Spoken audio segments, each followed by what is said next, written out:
What's up, y'all? You know what time it is? It's about to be that time.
Check. Yeah, for whatever reason it. Yeah, so we should have mic here for me, and then can you do a test for me?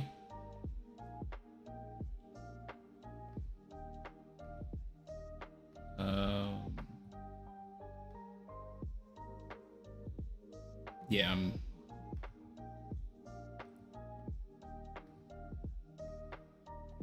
check. Give me a check.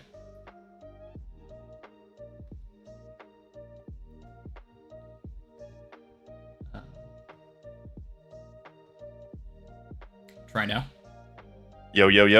Can you guys hear me? Yeah. So because I have these headphones in, I had to put the input as the headphones because that's where the audio is going.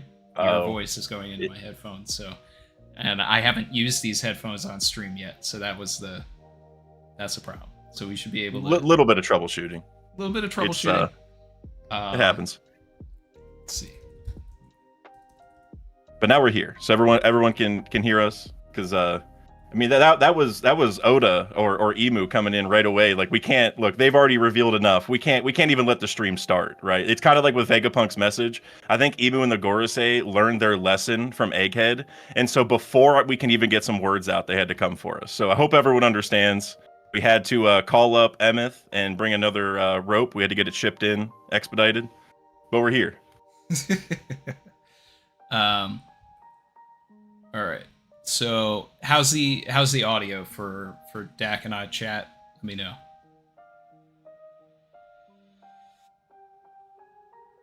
Ollie said all good. Big Stinky said Pog. Golden good. All right, we good. All right, good. Duran Ross said we good. Yeah. Sway Shocks. I see a lot of goats in the chat today. Not surprised. You know what time it is? It's about to be that appreciate time. You guys showing up.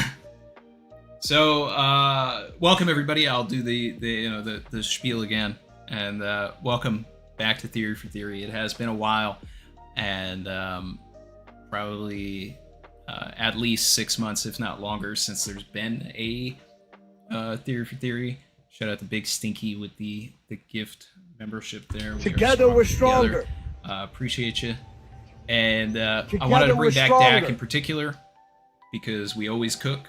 And, last time we did the IRL in person Theory for Theory, which was a lot of fun.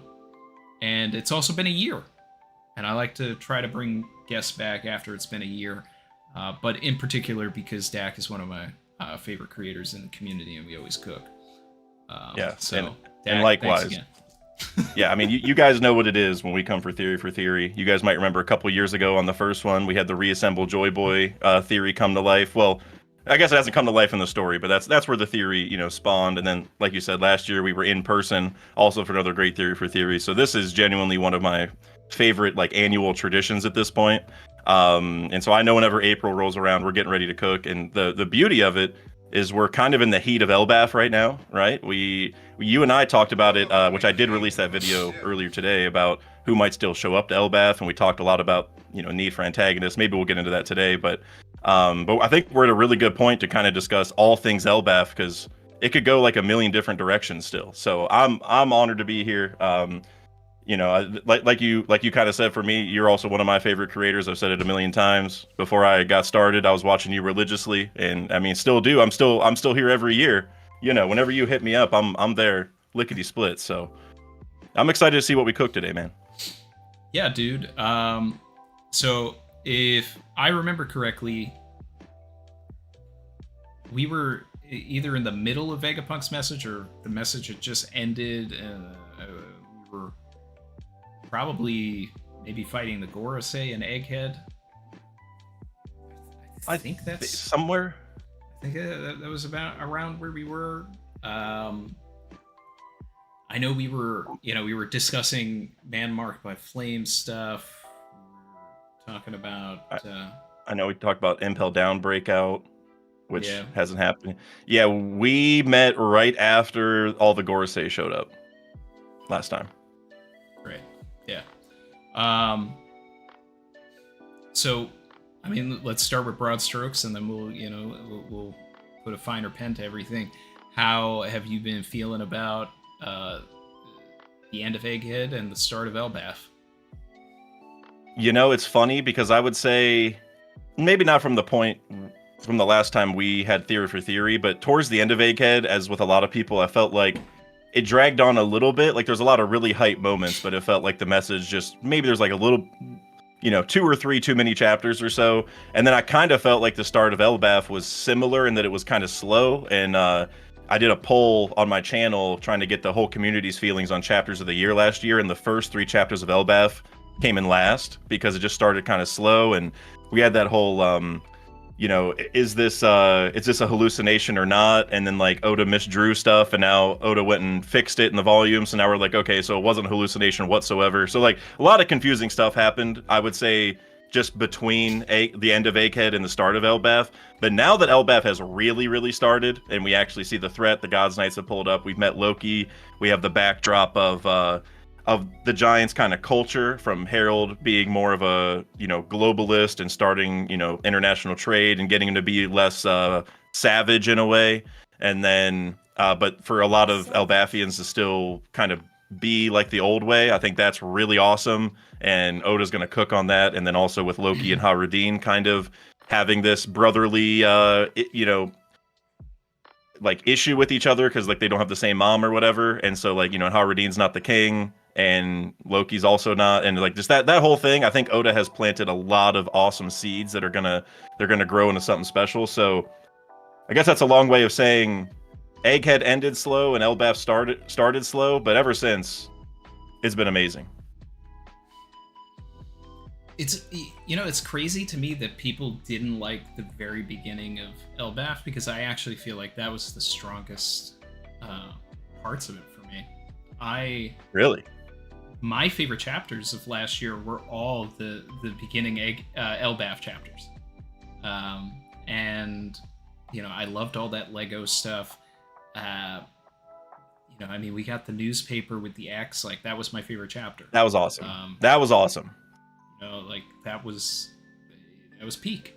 It was One Piece. But, you know, beyond that also, what really gravitated me towards that very, very early Elbaf stuff was that Oda was deliberately focusing on the like East Blue 5 and additionally like the Alabasta characters, which got me initially excited that, you know, we could be trying to do some Alabasta Saga parallels, which I mean are already cooked into Elbaf to begin with because Little Garden was part of the Alabasta Saga. So you know, you have the Giants now. Dory and Brogy are literally back to being main characters. And and then you have Vivi's ex in the newspaper, and it's like, we talked about it in the collab we just did the other day that you just released, but it's, are the Cross Guild coming? Is Vivi coming? I mean, I had said in that video, spoilers for that video, that the Cross Guild to me would be the most interesting thing for me, but also the wild card pick.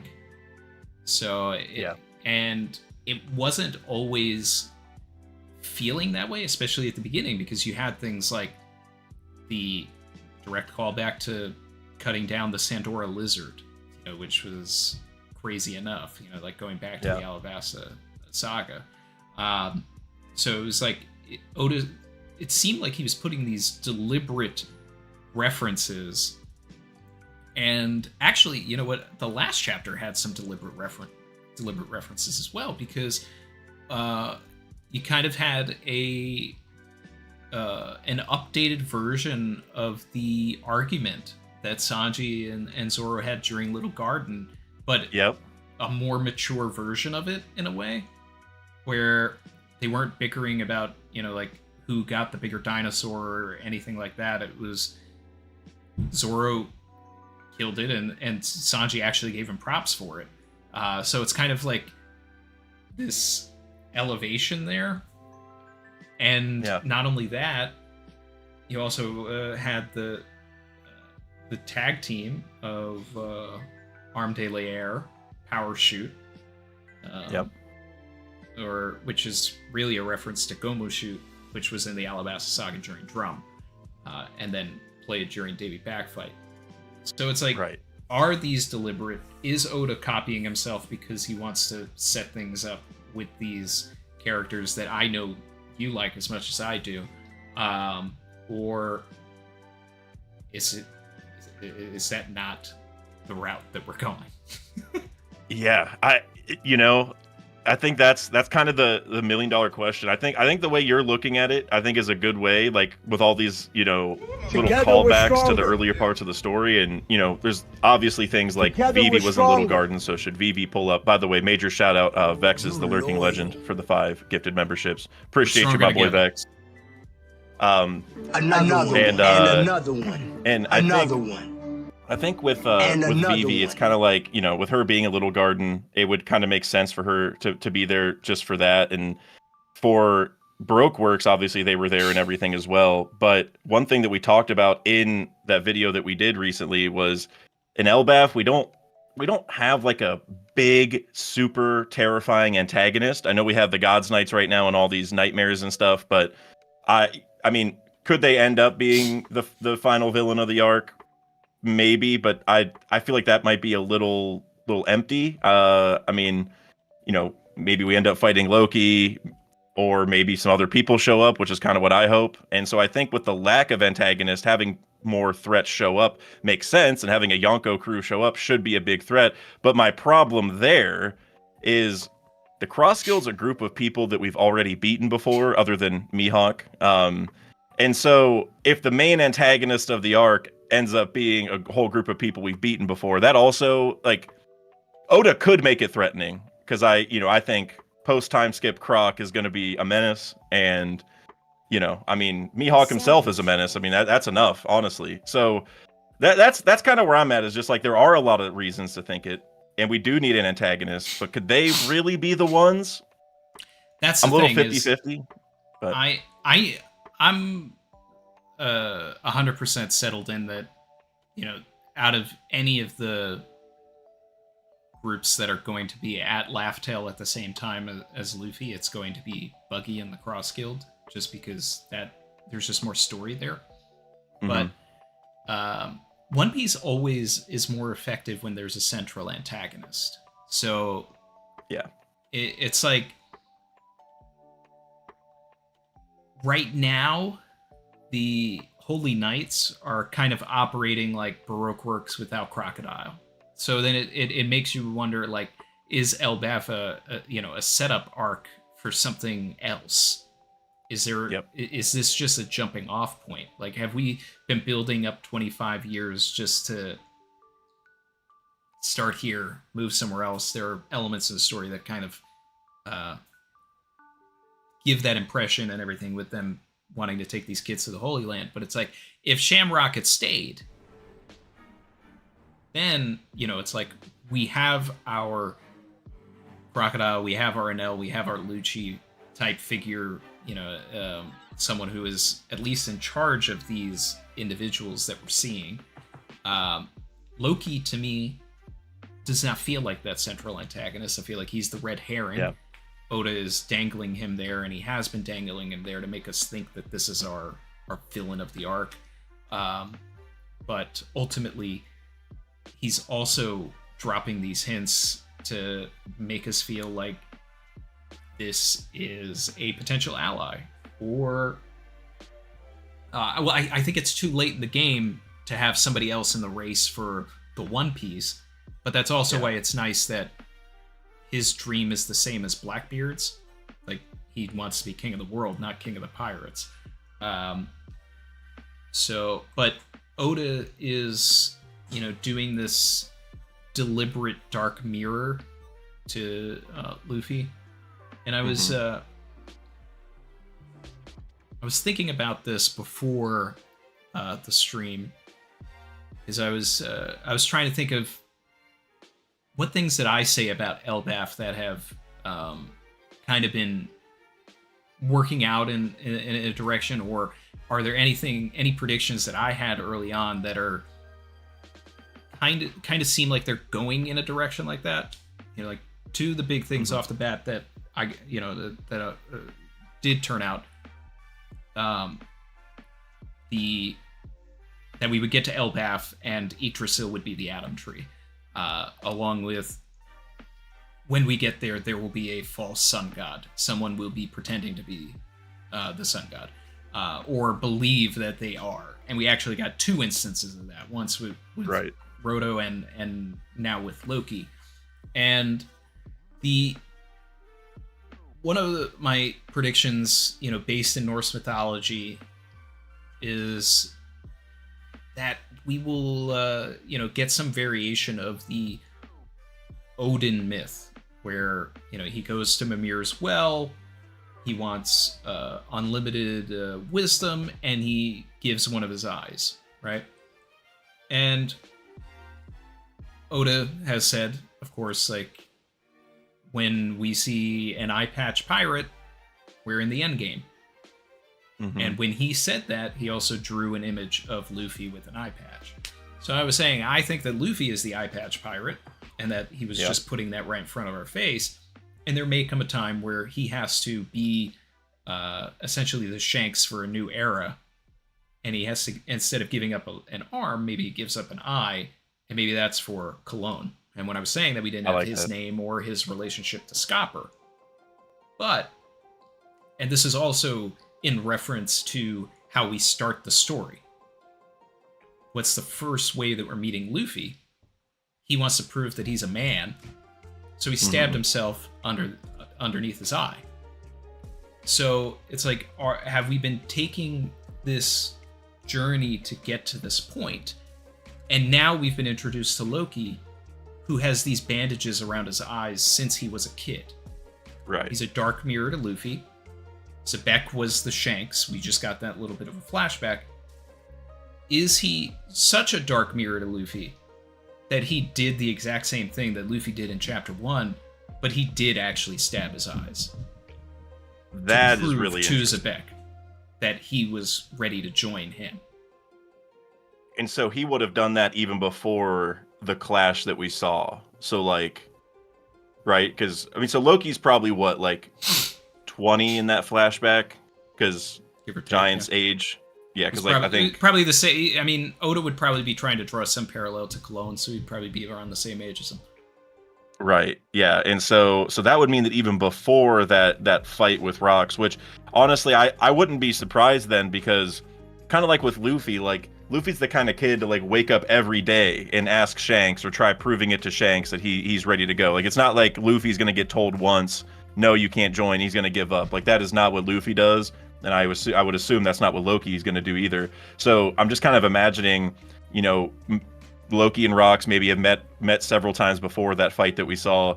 And, you know, in one of the moments similar to Luffy, you know, he's like, well, I'm a tough guy, I'm going to stab myself. And Rox is just, you know, like Shanks was kind of surprised at it and like worried, but I could almost see Rox being like, oh, this kid's going places, you know, or something like that. Like, I think that would be a really crazy moment to, you know, not only build off the parallels with Luffy, but to build the Shanks and Rox parallels even more, or, well, inversions more, I suppose, there. I love that idea. I never really thought about that, because one thing with Loki from Norse mythology, as you probably know, is when Loki gets tied up, you know, leading up to Ragnarok from the Balder thing, right? He he has venom dripped onto his eyes until Ragnarok starts. And I always thought, oh, okay, that's what it's going to be. Maybe whenever they were trying to capture Loki, or after they did, all they could do to him was like hurt his eyes. Because kind of like with Kaido, where they said like the guillotine broke and the spears snapped and all that stuff, like they could never kill him. I kind of thought it was the same thing, where they were just dripping like venom or some chemical. But then you or get these flashbacks and you see that he had these bandages as you know, as far back as pre God Valley.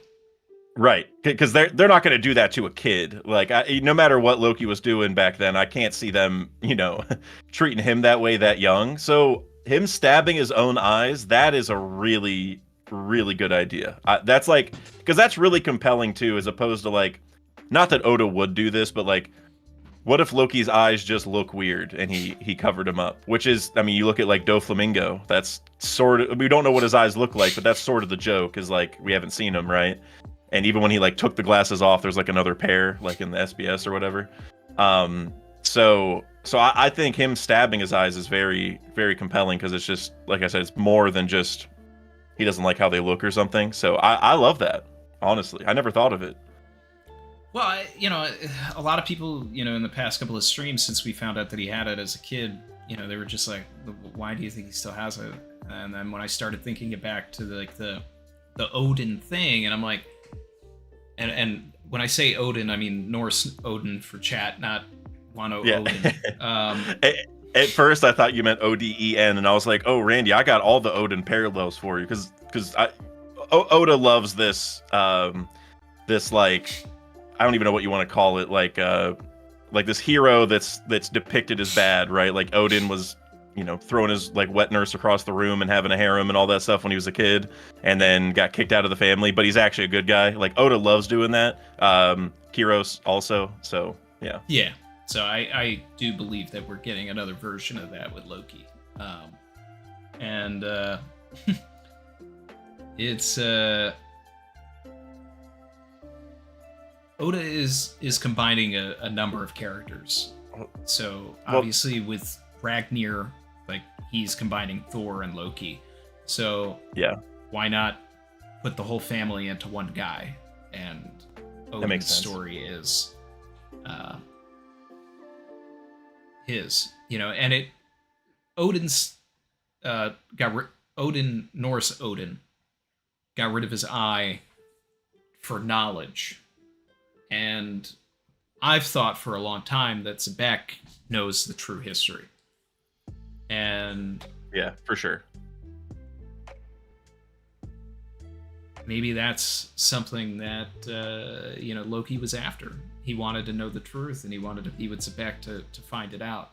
So he you know, I mean, that's a way to kind of like get that story. Like, if he wanted to prove to Zebek that he was like worthy of hearing the truth, maybe that's we get a version of that. Yeah, no, that's kind of interesting. Like, because like we do have to think about, how does he know this like legend about the sun god destroying the world? Like, we know about the Harley text and all that, but what makes Loki believe that's him? That it's happening now? Like, all, you know what I mean? There's some, he knows something outside of the mural in the Harley text. Like, I would argue, he heard something specific. He knows there's something happening soon. He's obviously wrong in the way that like Luffy's going to be the sun god. Luffy's going to be the one who like destroys the world, quote unquote, because we have that whole like, do they destroy it or save it kind of thing with Nika. So obviously he's wrong, but he definitely heard something that he is misconstruing to think it's him. And the idea that like Rox wouldn't tell him, and Loki's like, all right, well, I'll like give up my eyesight so I can hear this. because like I love that idea because that also makes an inversion with Luffy. Because remember when Luffy met Rayleigh and he like stood on the bar or whatever, is like, don't, like, if you tell me I'm gonna quit this adventure or whatever. Right, I'm paraphrasing. Exactly. But, yeah, that's also what I'm getting at here because Loki would be like, no, tell me, I want to know. You know? At all costs, right? Like whatever it takes, tell me. Like I don't care. Because like there would also how be you like create a an cool... opposite. You want a yin and yang. And you could even look at it like you know, Luffy loves adventuring and seeing new places and new things, and Loki's giving up all that. Like Loki doesn't get to go on adventures, quote unquote, anymore. Like he could travel, but he's not going to get to see the sights in the same way and the wonders of the world and all that kind of stuff the same way Luffy will. So he's like, I'll give up my ability to go adventure and all that if you just cut to the chase. Like tell me what I would have learned at the end of the adventure anyway. I love that. And honestly, Randy, I know, like you said it earlier, and I've also said the same thing, but now my mind's changing. Where, you know, Loki probably shouldn't be the main antagonist or whatever of the arc, and I'm sure there will be other antagonists in terms of just bad people. We already have the God's Knights. If Crossguild showed up, that would count. But as far as like the threat, I mean, imagine Loki having to fight Luffy and learn that he's wrong, right? Like, okay, this is the real God. I'm getting beat by this pipsqueak, right? And I sacrificed my eyes. I did all this, and here's this kid who's been putting in the work the whole time to get all this info, right? He's gone. Because Loki obviously has a lot of strength just naturally from his family, from his, you know, he's an ancient giant descendant and all that kind of stuff. But Luffy's worked for every single thing he's gotten. I mean, he's got the fruit, so like that helps a lot. But obviously, Luffy's been through a lot and did it the hard way. And so I think there'd be a cool story there. It would almost remind me, and you talked about this in our video on Redacted, a little bit of like Enel, where it would be great if Enel came back and told Luffy, like, hey, you're God. And then Luffy's like, no, I'm not. And it's just like that cool story where like the guy who thought he was God got beat by a random nobody. I mean, Luffy's not a random nobody, but to Enel he is. And now that random nobody's the God. Like, I think taking that to the next step where like now we're fighting Loki, who's definitely even more threatening than Enel, because we don't know what his fruit is yet, but his hammer has lightning in it, which won't affect Luffy, but to a lot of people that's going to be really scary. So I almost feel like Luffy versus Loki is more likely. Now, again, he wouldn't be an antagonist in the same way that like an evil mastermind like, you know, Crocodile and Alabasta or Doflamingo and Dressrosa would be, but he still would be like that force. And I also think, you know, going back on the kind of some of the Shanks of it all, Shanks was kind of the only one who could capture Loki, and Shanks left right before Luffy got there. And part of me wonders if Shanks is doing it on purpose, like, all right, here's your final test. Let's see if you can capture Loki, because I was the only one who could do that. If you can capture Loki as well, then you're on the same level as me. And then that's when Shanks and Luffy can meet after that. So it's good that you bring up Shanks, because that was the next thing I was going to talk about with all that. But first, this idea of Luffy fighting Loki, like, I still think that it could happen, but I see it more as like a Goku versus Vegeta during Saiyan Saga type fight. I agree. And then over the course of the fight or the arc or whatever, like, you start getting Namek Saga Vegeta, you know, where it's like he's ingratiating himself to the Straw Hats and everything else, and, you know, becoming this reluctant hero or something. You know, it's like I see the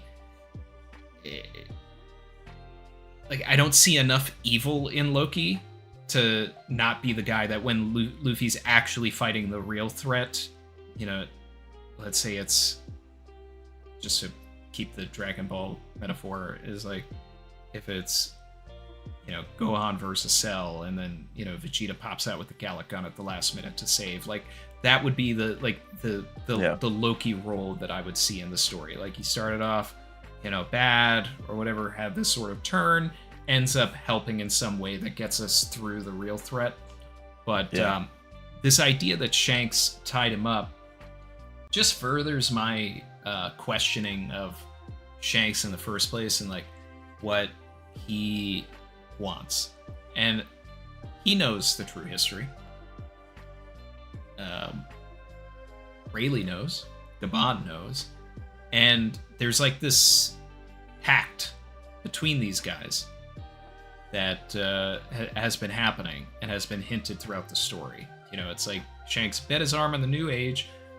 He went to Rayleigh. We saw the flashback during Archipelago, and he started bragging about Luffy. You know, like, yeah, he was saying the same things that Roger did, blah, blah, blah. And then we have this Gabon scene, which I have my issues with how that Gabon scene went about. But, you know, the key thing was he, once again, hinted at, you know, whatever this prophecy is when he was just like, oh, all white, huh? You know, like, you know, whatever, I'm paraphrasing, whatever that translation was. So it's like the members of Roger's crew know what they need to do to get Luffy to get to some point. And I feel like Shanks has also been manipulating things in the story to prevent certain individuals from getting in Luffy's way. And I feel like that's what he did with Loki. It's like, you think that you're the sun god, and if that's the case, then I bet my arm for nothing. So I'm going to lock you up and make sure that you don't get in the horse that I have in this race's way.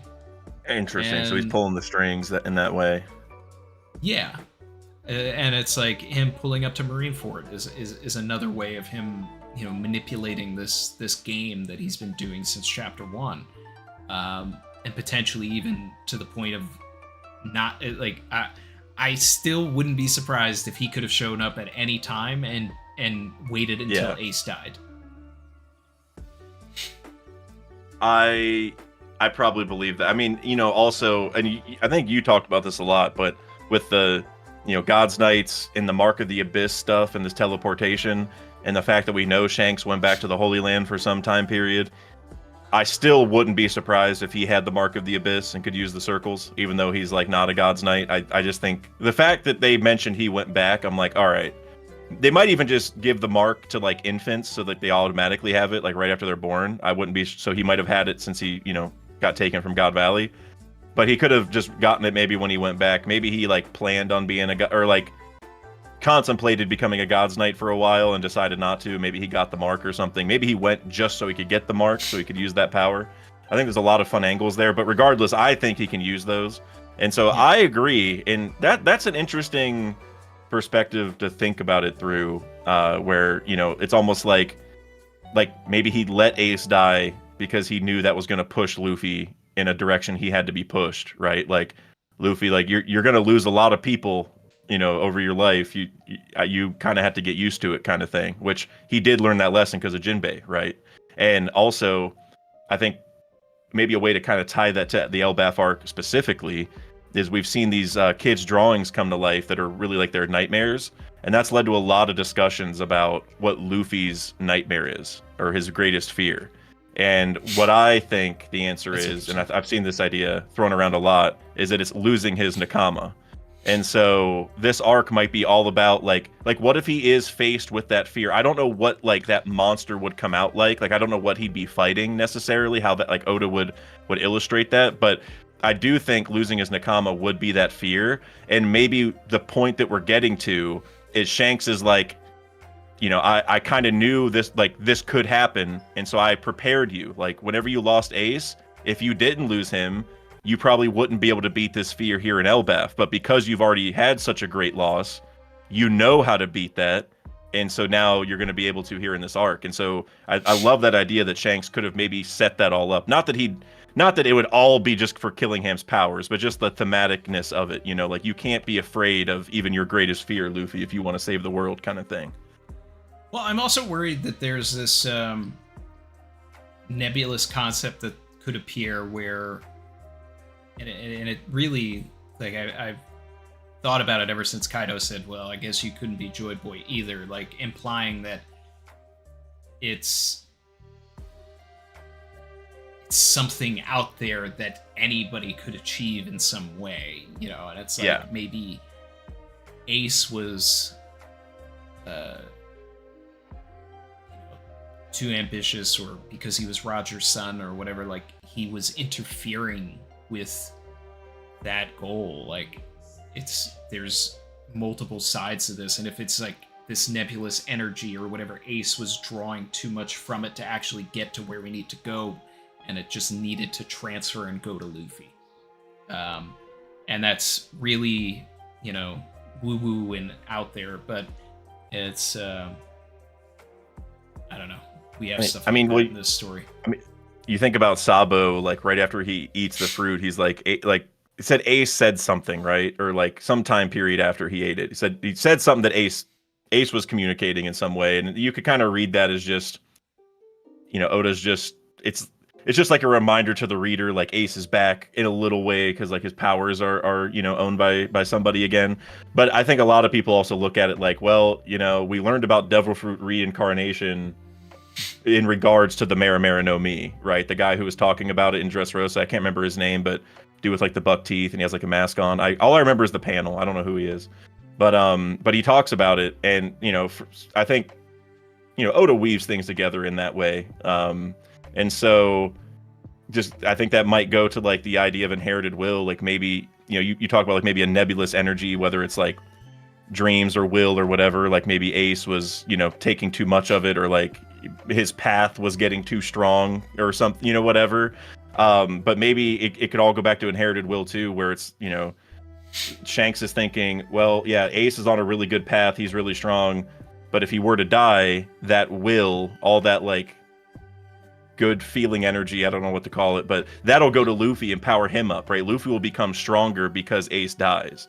And I think that there's something like during the funeral where Shanks says something to that effect, like grow stronger from this.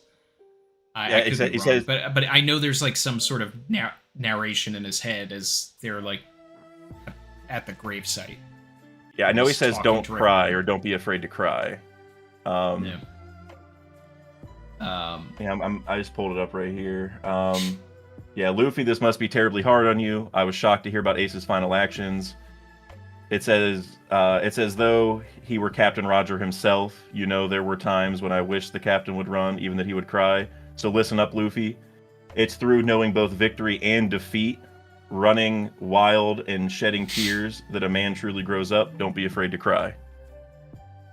So it is kind of that thing, like you got to get through this, and you're going to be better for it, kind of thing. So I think that's really interesting. Like, it's kind of sad to think that Shanks like let Ace die, but it's also like Shanks went to Whitebeard and was like, "Hey, don't mess with Blackbeard," and Ace went and messed with Blackbeard. So, you know, Shanks is like, "I tried," you know, and now it's your fault.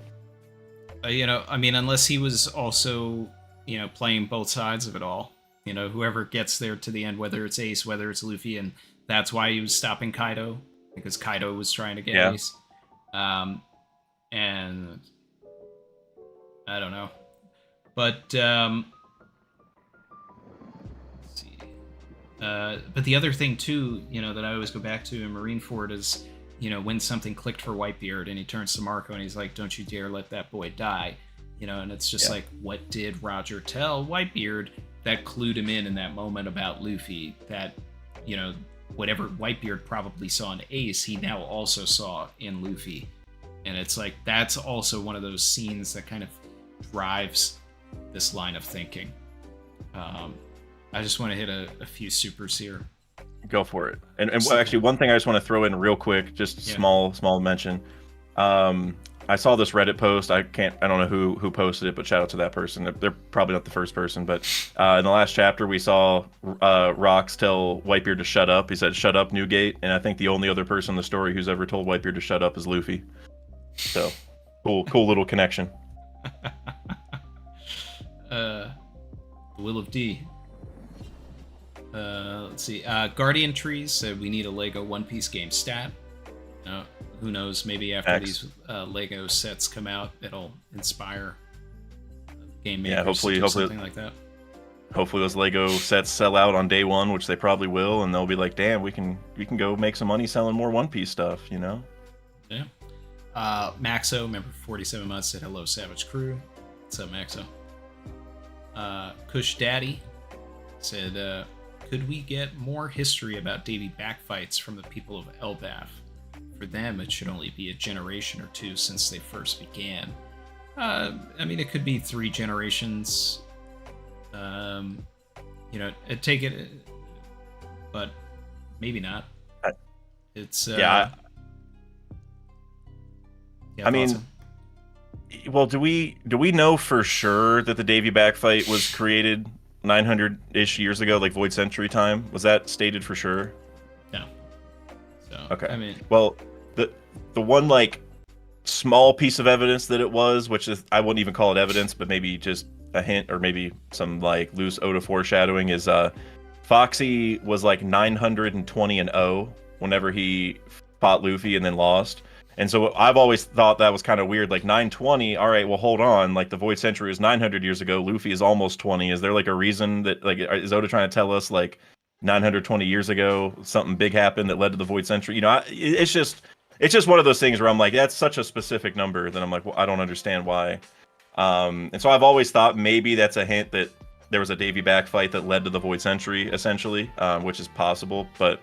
So I guess without knowing for sure when the Davy back fight started, it's hard to say, Kush, but I mean, I'm all about it, and I know Randy's got some Davy back theories, so I think you're talking to two people who would be more than down for that to happen. I just don't know if it will. Yeah, but, I don't know sign if it me will, up. but I'm into it. And Old Green Knee said 20 minutes late, catching up Captain VB theories. Yeah, I'm sure we'll. I think we got into it a little bit, and we'll probably end up getting into more. Oh yeah. Big Stinky said, dig in the deep cut so far. Theory for theory is goated. Hey, I mean that's what happens when you get us two in a room. Yeah, that's what I'm saying. It's the best collab on YouTube. Vasil Vladivanovici said, would you two gentlemen like to hear a tinfoil, highly improbable Blackbeard theory that I had fun coming up with? Hey, tinfoil is what we're here for. Yeah. Wait, didn't you used to have a tinfoil hat that you would actually put on during streams? Do you still have it? It's it's a little worse for wear now, but I mean, that's amazing if you have actually kept it, in any kind of shape, because one false move, that thing's kind of cooked. Yeah, Chrissy made this. That is awesome. I so vividly remember that. And Vlad, if you needed any more proof that we're down to hear the tinfoil Blackbeard theory, you now have it on stream. It's funny too, because I just found this not too long ago. That is awesome. I mean, so that thing's like 3 or 4 years old, man. At least 4 plus, almost 5. Yeah, right. It's that piece of tinfoil's been around. It's been like that's crazy. And multiple states and apartments. I see Vlad's bringing in the supers with the theory. He's probably gonna have a few, so maybe once we get all 3 of them, we'll read it all. But I know Vlad is I don't know if Vlad hangs out over here. Hopefully he does, but he's regularly over at my channel. He's always cooking. So yeah, no, he's a member of the Savage crew, and clearly the Saki crew. Yeah, exactly. Those people who are part of both crews, I'm telling you, Oda's got special plans for you guys. Look, you guys will be rewarded when the final war comes. Yeah. The one piece I'm leaving behind is the tinfoil hat. Savage. That honestly though, if that ends up being the one piece, that would be like such a galaxy brain thing, because like the tinfoil hat, I mean that's like a joke, outside of One Piece, but just for Oda to like have the foresight of like, all right, my story's gonna be so deep that everyone's gonna be making crazy theories all the time about everything, so they're gonna start wearing tinfoil hats, so by the time they get to the end they'll know why the tinfoil hat is funny. You know what I mean? Like that would be crazy. But I wouldn't be against it. I mean, we do know hats are important in One Piece with the straw hat, so it's true. So we got 3 parts here. All right. So Yami Yami, Logia, the darkness of a black hole, or the deep sea. Gura Gura, Paramecia, the tremors of the land. Third, Zoan, wings of the sky. if so, then what better mythical character associated with all three of these, darkness, destruction, and the heavens, if not the first traitor? He who rebelled against his father, the figure at the left of the ancient mural, the fallen angel of light, Lucifer. So, Hito Hito no Mi model Lucifer. Is that what we're getting at here, Vlad? I think so. Or at least, even if you don't think it's Lucifer, at least that thing on the left as well on the mural, which I do agree with that. And that thing on the left does have wings, right? That giant like demon looking thing on the mural. Yeah. If Blackbeard was to get some sort of Zoan that had the power of flight, I'd want to see like a griffin or a sphinx. I feel like that kind of stuff would be interesting imagery. I do love that Oda, came in quick and debunked all the Cerberus Blackbeard theories. But I do still feel that it would be appropriate for him to get a third fruit and have it be a Zoan. I like the idea of him having wings, but I also wonder if that steps on the fact that Lafitte has wings and then doesn't Stronger also now. Yeah, because he's a Pegasus. Yeah. Yeah, the thing I will say is I get what you're saying with the land, sea, and air, essentially, or land. Yeah, I guess land, sea, and air, or maybe space, sea, and air, maybe, depending on if the black is black hole or the ocean. But regardless, I get what you're saying, and I actually love that idea because if he is gonna have a flying related power, I wouldn't want it to just be like a bird. Like I would want it to be kind of humanoid, but can also fly. Just because, like, I don't know, that's you think about like the Lunarians, and they have like these black wings. They can live near lava. Like that feels very like devilish. Like not that they are, but it just like they can. I mean, you're getting pretty close with the Lunarians, and so I just feel like something like that would kind of make sense for Blackbeard, and for him to end up being a truly devilish character in that way. And not that it will be straight up Lucifer, kind of like we said, but I think Oda will One Piece-atize it in some way to make it where he'll end up looking like Lucifer, or like, a demonic thing. Maybe like Robin in Demonio Floor, I think, is a really good example. That Robin in that form kind of looks like this monster on the left of the mural. And so I think Blackbeard getting something like that, like literally becoming a demon or whatever, like Robin said, I kind of like that, honestly. You know what I would actually... Sorry, I didn't mean to cut you off. You finish, and then I'll go with my idea. And now I gotta... Okay, what I was gonna say was, we've also seen with the Gorosei and Shamrock, I would argue, because I don't think his fruit is a normal, or his sword has a normal devil fruit, because we saw, like, he holds the sword up, and, like, the black magic, like, comes shooting out of it to make the Cerberus. Like, he never lets go of the sword. If you go to Ennis Lobby, Funkfried... the sword comes out of Spandam's hand and turns into an elephant, right? It's not like this black magic comes shooting out of it. Like, it's a very different system. And so I think Blackbeard, like, having a zone makes sense, but we shouldn't rule out the chance that it's whatever the Gorosei are doing, or whatever the Cerberus thing is, like this dark magic, underworld-related power. I think that might make the most sense for Blackbeard to have just, like, maybe 2 fruits, because, we kind of learned through Vegapunk that, like, zones, Logias, and Paramecias all kind of work differently, like, scientifically to recreate them, and so I would assume in your body as well, like, Paramecia has stuff to do with your blood, zones, maybe something else, whatever it is. And so I could see a world where maybe he can only have 2, but then he does this special dark magic business to get the 3rd one, and maybe he already has it. I think that's the most likely thing, that he's had this form the entire time, and we just haven't known it. And that's probably how Shanks got scarred. So yeah, no, I think you're cooking, Vlad. All of this gave me an idea, which is Demonio Floor, right? That's Robin embracing her being a devil child.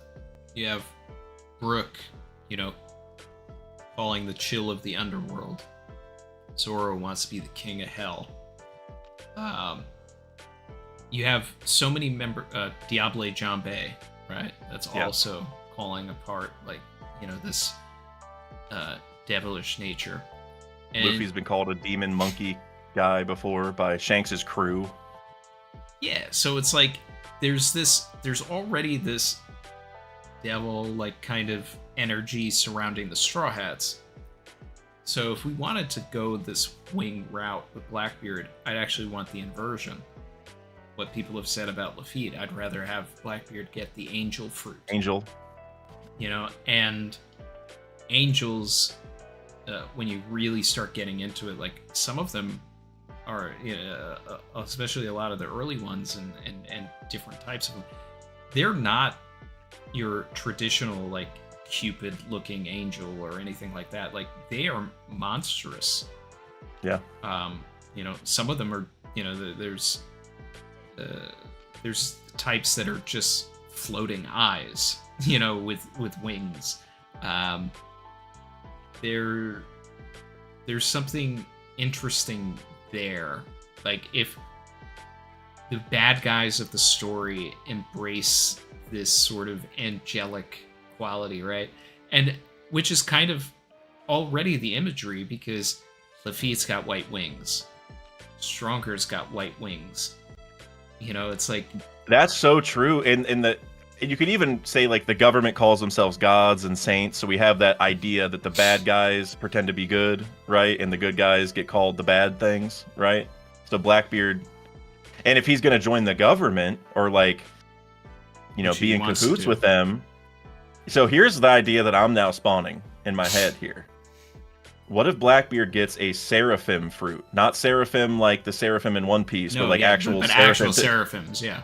Yeah, actual seraphim. Well, seraph, because seraphim, like whatever. Seraph. Yeah. I had a lot of people in my comments before when, like, the seraphim came out, complain about my use of the plurality, so I'm trying to be correct here. But the seraph fruit, I guess, I actually love that, because they also have, like, 6 wings, right? Like, it's not like it wouldn't just be basic, oh, Blackbeard grew wings. It'd be like some amazing angelic wings that are, like, special. I love that, because also remember Blackbeard clashing with S-Hawk, and he, like, immediately noticed it was PX and he was Lunarian and all that. It seems like he knows about that race and even how, like, the science works and all that, or at least that, you know, he knows the pacifist is really important and stuff. So I just think him having it's like ties of the Seraphim right when the Seraphim were introduced, because I think that was the first time we saw them, was Amazon Lily with Blackbeard and Kobe and all that, right? And so to have Blackbeard immediately tied to the Seraphim like that, and also we have Katarina Devon, who copied Saturn's form. I think the reason for that is so she can control the Seraphim, for sure. And so we already have, and also we talked about this a lot a couple years ago. You know, there's a reason Oda is giving the Seraphim these fruits that Blackbeard's looking for, right? Because Boa, the S-Snake, is obviously one. He tried capturing Moria and failed. Well, he succeeded, but then, you know, Moria escaped. So S-Gecko, if we assume he has the Shadow Fruit, that's another one. And I think I actually like that a lot. That, like, Oda is deeply tying Blackbeard to the Seraphim. I think those are his way of getting those powers for his plan, which we talked about a couple years ago. And then what if he literally is a Seraphim or a Seraph controlling all the Seraphim, and he's like this? He's like God with all these angels around him. Yeah, a biblically accurate angel. Like, maybe even, you know, if you want to get super creepy, and it would almost feel like it was something out of, like, Chainsaw Man more than One Piece, is if somebody was an Ophanim, which is literally, like, it's a yeah, look it up. O-P... Is it an eye? Like an eye with circles? It's like an eye with wings and, like, a million other eyes on these rings around it. Yep. I see it. Reminds me of A Thousand Eyes Restrict from Yu-Gi-Oh! Probably what it's based on, but... Yeah, probably. So it's like, you know, I almost put a video out where I was going to compare Emu to that. Like, I don't know, probably like 2 years ago, but I never made that video. But I like that Vlad's supers, like, got me to this point, because now that's I'm digging that. Like that his whole crew is just like angeled out, and Luffy's Randy crew is deviled out. Well, what's so funny, Randy, is right before you said that exact sentence, I was literally thinking in my head like, Vlad, that's a really good idea. Like now I might want to go do a video on this because I'm getting sold. And Randy, I mean, we're on your channel. You get first dibs for sure. You do that video. I feel like that would do numbers. That I feel like there's a lot more to this that like we're not thinking of right now, but like because as we keep talking, there's like more and more points. You're like, well, that would kind of make sense. That would be cool, And I feel like there's probably even more. Yeah, you should do a video on this. Like Blackbeard will be God and his crew members are angels. I guess probably not exactly what I title it, but that's the idea of it. Like, well, I mean, I think I would need to find more examples of the crew embracing their devilish nature. I don't know if you can go as far Jinbei as Demon saying... Brick Fist. What's that? Or Gargoyle Fist. Was it Jinbei with or Demon Brick Fist or whatever it is? I guess there's that one a little bit. He has some demon named attack. I can't remember. Yeah. I guess Chopper's Monster Point could be that. But that's another thing that I actually really want to come out of Elbaf is I want to know what his model is. Like, Oda's got to stop playing and tell us what Hito model Chopper is already. Are you convinced that it is a model and not regular? If Oda goes the entire story and doesn't give Chopper a model name that he's been secretly hiding but really just made up at some point not too long ago, yeah, I think I'd be disappointed. The thing I would say is once you introduce one model and Oda makes the system. I'm not in charge of this, but if I was in charge of like the nomenclature for devil fruits, if there was one model, then they all have to be models. That's how I would do it. Because how you can have if you have human fruit regular, human fruit model Nika. Well, the first one's human fruit model regular. Like you would still call it like Earth human or something. You know what I mean? Like there would still be a model even if it is like more basic. Like now, if there's only one of the fruit, there's only one of that, then you can just call it just the name. You don't need a model because like why specify? But if there's one specification, then it kind of means there should be specifications for the rest. So, I've talked about Chopper maybe being the forest god before, and I mean we are on the island with the Atom Tree. So if that's what Oda's gonna do, sign me up. But yeah, that's interesting. I never really thought about it, but it does make sense to have more models for sure. Yeah. Malik, you just said model forest god in the chat. I think you said that before. You probably heard me say it. So major shout out to you. We're on the same page. Yeah.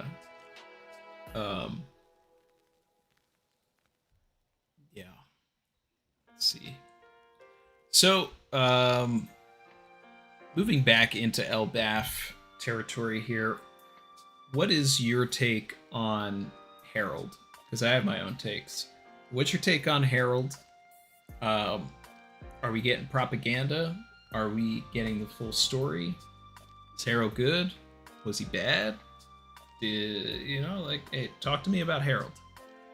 Oh, Randy, I would love to talk to you about Herald. I almost did a video on Herald this week, and the reason I didn't is I was like, am I just blabbering about Herald because I want to talk about him? Like, do I even have a concrete theory, or am I just gonna just go with Speculationville for 30 minutes like that? Because I have so many different ideas for this guy, and one I feel really confident in, but I think Oda's cooking. For one thing, I'm a big believer in the Herald is Kaido's dad agenda, which we'll see about that. But I've heard that. I'm a big believer of Herald is Ripley's dad. Okay, that's interesting. Grandfather. That's so then Haradine. So you would say Haradine and Loki just have a sister that we just haven't been told is a sister yet, basically. See, I like that because I mean it's kind of similar. It's kind of similar to the Kaido thing, where I'm like we've only been told that Herald has 2 kids, but I'm kind of banking on him having more. I think Ripley could be. I think Kaido could be. He might have a bunch of kids. He might be Big Dad. honestly. So, and what better place to have Big Dad than the island where Big Mom was at, right? And had an orphanage and all that stuff. So, I will say the one big theory that I have regarding Harold that was what I was going to do the video on, but again, I was like, man, I need a little bit more before I can do this one. But for one thing, I think he knew what Mother Carmel was doing and let her stay there because he was like working with the government or whatever. I think he knew that Mother Carmel was trafficking the kids and making them Cypher Pole agents and probably God's Knights and stuff. And he was letting it happen because his whole thing is like globalization, right? Like he was like working with other countries and working on trade and stuff. Well, guess what? His trade was just a little bit shady. And so and also remember how Ripley's like, oh, the Adam Tree wood is worth a lot? I had no idea. How don't you know that? Like, are they selling it without telling you? You know, like, is your government shipping it out and just making money, and you know, you guys have just like been told not to cut it or something or whatever, and you just, you know, it's propaganda of some kind. So I think Harold created the modern underworld. That's essentially my theory on it. Because you think about like Umit, for example, with the shipping company, like has there always been like a black market in One Piece? Probably. But has there always been an organized business like underworld where we have like, you know, the Umit shipping company, we have Giberson warehouse company or whatever. I can't remember all. I mean, Stussy was like the Pleasure District. All these different black market underworld bad things. It's very systematized now. It's a business. Like Cross Guild, the bounties that Cross Guild pays out, the money comes from the underworld. They pay because it gives them a cover basically, so they can operate easier because the Marines, there's going to be less Marines messing with them. And I think that all started because of Harold. And so I think he's definitely shady. Now, is he a completely evil guy? You know, Oda's really good at making these kind of confusing. So I could definitely see a world where like, was Harold doing it for a good reason? Kind of like Big Mom having like this, you know, pretty messed up country, but because she wanted a country where everyone can live together, like that's a good goal. In general, if you told me that's what you're doing, I'm like, yep, you're probably good. But the way that she did it was bad, and I think Harold was doing the same thing. He probably wanted to make Elbaf this awesome country that was connected with the world, and the Giants were on top, and all this kind of stuff. And he's like, well, I got to get in cahoots with the government to get us in the Reverie and to do X, Y, and Z. And so he started doing all these bad things so he could do that. And so I think it's like 50-50, but regardless, I think the Underworld is because of him, for sure. I like the ideas of the ties to the underworld. For me, I think that, you know, we're getting fed all of this stuff immediately. Like, Harold was a great king. He was the best king of all time.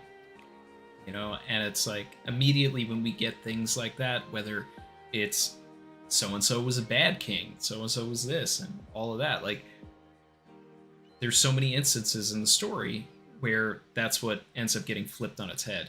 Now, normally, Oda will try to find some sort of character to redeem, you know, a la Hitetsu, Riku, Cobra, Gonfall, Dalton.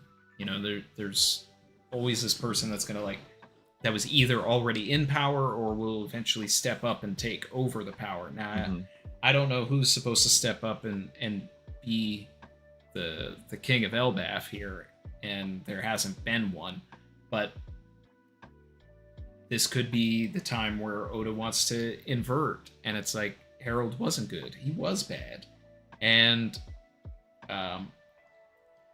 Loki stopping him, assuming, you know, with the help of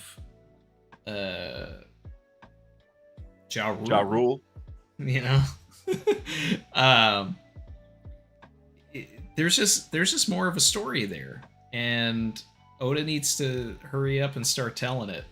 And there's a chance that Shanks is involved in all of this as well.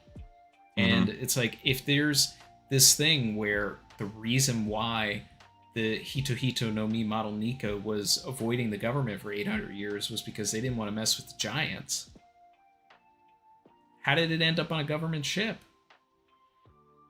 did Harold finally was like, did he get to a point where he's like, yeah, I was supposed to eat this fruit and carry on tradition, but I don't want to, and I'm also not giving it to you, son.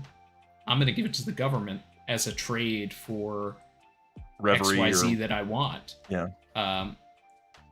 Because pretty sure I did the timeline math, and it's like when Harold died is right before it ends up on the government ship, right before Who's Who gets it, right before Shanks, steals it.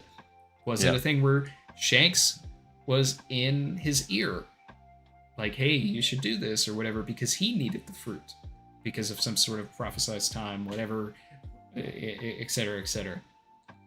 Did Shanks manipulate a situation that ended up getting Harold killed that allowed him to get the fruit so that he could give it to, the person that he thought was going to lead the next era?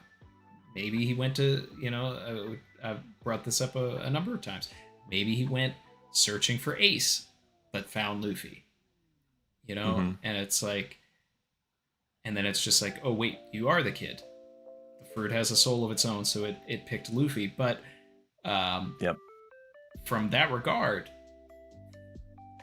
what's the placeholder that Loki has? Why does he think he's the sun god? Let me throw an idea your way, Randy. And this is a video that I contemplated doing very hard, and I feel very strongly about this, but I feel like I just need a little something more to make this worth it. But you know how Luffy's fruit was called the Gomu Gomu at first, and then all of a sudden the Gorosei are like, oh, it's actually the Hito Hito no Mi model Nika. What if there are two fruits that are very similar, where one is a Gomu Gomu Paramecia that turns you to rubber, and one is a Nika zone that also turns you to rubber?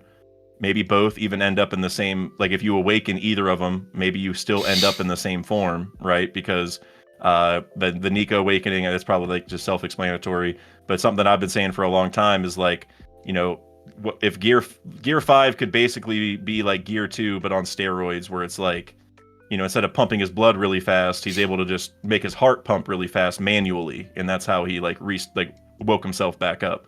And you pointed this out too, where in the anime we have we get the steam sound when Luffy goes into Gear 5th, and that's like, okay, that's a Gear 2 thing. It's like, so the white stuff is steam potentially, right? Like all this kind of stuff. And so I'm wondering if maybe even the Gorosei have it switched now, where Luffy does have the Gomu Gomu. It's just that the awakening looks the same. Because remember, Bonnie also went into Gear 5th with her fruit, so we already know that you can go into Gear 5th with more than just the one fruit. Like that's already done and gone. Like you don't. There's more ways to do it, and you've talked about this before too. But Sulong is very similar. Obviously, there's no rubber stuff, but all white, red eyes. The energy steroids, same thing. There are multiple ways to get to Gear 5th or Gear 5th like states. And so I wonder if this whole Gomu Gomu and Nika situation is just that, like, Loki and Luffy both have one of the two, and it's just like the government has it mixed up, or they don't understand that there's multiple ways to reach it, or you know what I mean? Something along those lines. Like maybe Shanks like swap the Gomu for the Nika fruit. I don't really know what the order of events would be, but I think there just might be two that reach the same point, and that's why there's like some kind of confusion on what's going on. I think that at the very least, he's got to have some sort of fruit that makes him rubbery and also allows him to materialize things out of thin air. Because I feel like that's the Gear 5th of it all. And I do believe after this Bonnie stuff and well, technically that hadn't happened yet when we last collabed, so we've never actually talked about that Bonnie stuff. Mm-hmm. But I believe that is actually the pinnacle of all Devil Fruits. I think we're going to get Gear 5 everybody at some point. Not necessarily everybody, but it's going to be the pinnacle of enlightenment for Devil Fruit users and potentially humans as well, just because of you take a look at the Sulong form and etc. So it's like there's nothing says character development to me more than if Usopp were to achieve some sort of Gear 5th form without a Devil Fruit, because it would be a visual realization that he has let go of all of his negative proclivities and opened his third eye to believing in this man with this huge imagination is then able to manifest and create whatever he wants out of thin air, Looney Tunes style. Yeah, I think that idea is scary to a lot of people because, they don't want Gear Fifth everywhere, and I get that, but I do agree with you that I don't want to say the writing's on the wall, but at least the markers and pencils are out ready to put the writing on the wall. You know what I mean? Like, I feel like that, because like you said, with like her fruit, whether like, I don't know if I would say it's necessarily the pinnacle of all fruits, but I think I get what you're trying to say, where it's like that power to just imagine a different future for yourself and then make that future happen. That's kind of what like will is, or like what, for like Luffy with his dream, he picks a goal and he makes it happen no matter what, right? And that's kind of what it like Gear Fifth is, except it's just more in a shonen-y way where you actually transform and all that. But it's like once you get to that point to where like you are truly free and you believe in that future of yourself and you believe that you can do XYZ, that's when it happens, when like you truly believe. And so I kind of get what you're saying there for sure. I think what happened, people got upset with the Bonnie thing, and to me, it actually made me understand exactly what Oda is trying to do with this story. And it's the Willie Gallen quote. Anything that you believe in this world can become reality if you believe it.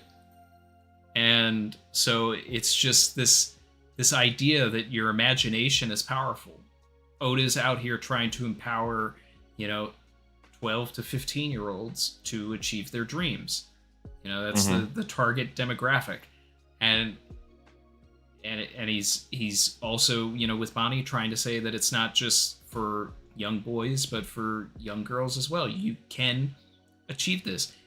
Bonnie wanted to be Gear 5 Luffy, and magically was able to do that. And I don't think that it's a property that is exclusive to her fruit or to herself. She was just young enough to actually not have all of these preconceived notions and mental blocks and everything to stop her. She didn't have all these people in her life telling you, no, you can't do that. You can't be a giant. You can't be this. It's like her fruit is the age fruit. How is she doing all of these other things unless there's some sort of a thing where all devil fruits have these arbitrary names, but they're all just devil fruits and it doesn't even matter. It's like, I don't know if it gets to a point where it's like, hey, Lucci, your fruit is, if you wanted it to be the frog fruit, like, that's that. And then Lucci just, because he believes, that he turns into a frog. And it's just this way of opening that door. Like, there's so many ways that the story can just get wackier and wackier. So maybe, it doesn't necessarily have to be that. But I feel pretty strongly that Oda's messaging is the Willie Gallen quote, and the Bonnie scene is that culmination of what this story is going to eventually become. And I totally agree with that. I think by one, not even pushback that'll happen, but maybe just the mechanism by which it happens is Oda usually grounds it in some sort of reality, right? Where it's hard for me to imagine Usopp, or not even just Usopp, like anyone just kind of who doesn't have a fruit, or any, even if they have like the Mother Flame or something, that might help. Like without some outside magical power of some kind, it's kind of hard for me to imagine those people just all of a sudden believing and then it happens. Like it would feel a little cheap, I guess, in my mind, if like all these people could have gone Gear Fifth this entire time, but they just like never wanted to, and then like, in a snap they can. So I think what Oda's going to do is ground it in quote unquote reality a little bit by giving him like a medium to do it. Because you think about Luffy, he needed the Nika fruit, or at least the presumption right now is he needs the Nika fruit to go into Gear Fifth. Bonnie, if she didn't have the age fruit, it probably wouldn't have happened. Like those are the mediums by which they can transform into Gear Fifth. And so I think everyone, if this does happen, needs a medium for it. Like whatever the power behind devil fruits is, which is your will part of it, yes, but they also still have to go eat the fruit. So the fruit itself is an element here. It's not just that they just believe, they need to believe and have it. And I think where that's going is remember how Vegapunk said, "There's energy all around us. I just don't know how to use it. Like it's everywhere. My goal is to let people access this energy so everyone has it. Blah blah blah." I think that might be it. Is like once we get to the part of the story where this like boundless energy that's all around us, that Vegapunk can't figure out, which is probably the Ancient Kingdom energy.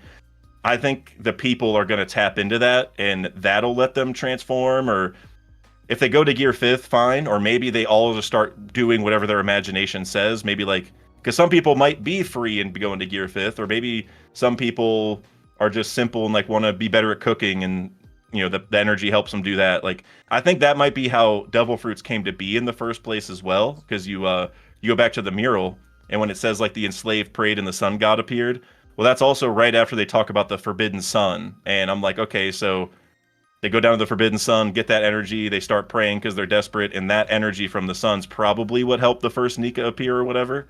And so yeah, I think once we get to the bottom of this energy stuff, that's where all these transformations are going to happen. And going back to the Willie Gallen quote, I think it's kind of the same thing as like, hey, once you access this level of power, this whatever's around us, this forbidden stuff, then you can do whatever you want. And I think that's kind of where we're getting is Emu's making sure the world doesn't get that power, because that terrifies them, and they know that whenever Nika appears, could be it's on coming. The poneglyphs. Like, here's the way to unlock this unlimited power.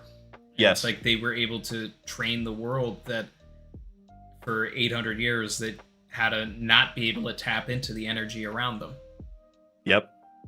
Which is just a metaphor for the real world putting you down. Yeah, and honestly, you saying that actually makes me feel even more likely, because it goes back to that idea of like you just need to believe, or like you're only dead when you're forgotten. So like think about this energy all around us. If everyone forgot it's there and how to use it, then they forgot that it's there. And like it goes back to a lot of the themes we've been told in the story. Like if Emu can hide that information, like, hey, there is boundless energy right in front of your face. Just don't look for it. Like I can't let you even know it's there. If you know it's there, you're gonna tap into it, and I'm cooked. So I gotta hide that. Like you could be stronger than me today if you wanted to, but I'm just not gonna let you know that. And because just information or remembering and all that has been so important. I actually love that the more I think about it. And hockey is just a stepping stone to all of it. Yep. A couple supers here. We got Knack Reacts. I said, appreciate you too. Dak, I need you to imagine that you are a tree. I'm a tree, Knack. And Randy, do you remember in the video we did, the trees are talking? I was editing the video last night, and I was cracking up at the trees are talking. And then whenever Kev said that Elbaf calls the streets the trees. right. Yeah, we had a joke from I did a collab with Eternal Dawn last week, or earlier this week. I've been on tour this week. I've been everywhere. But we had a joke where, like, I can't remember what I was talking about, like the Adam tree or something. And I was like, all right, Vex, imagine you're a tree. And then they all just like cracked up. And we're like, all right, hold on, let's just stop. Like, we're all trees now.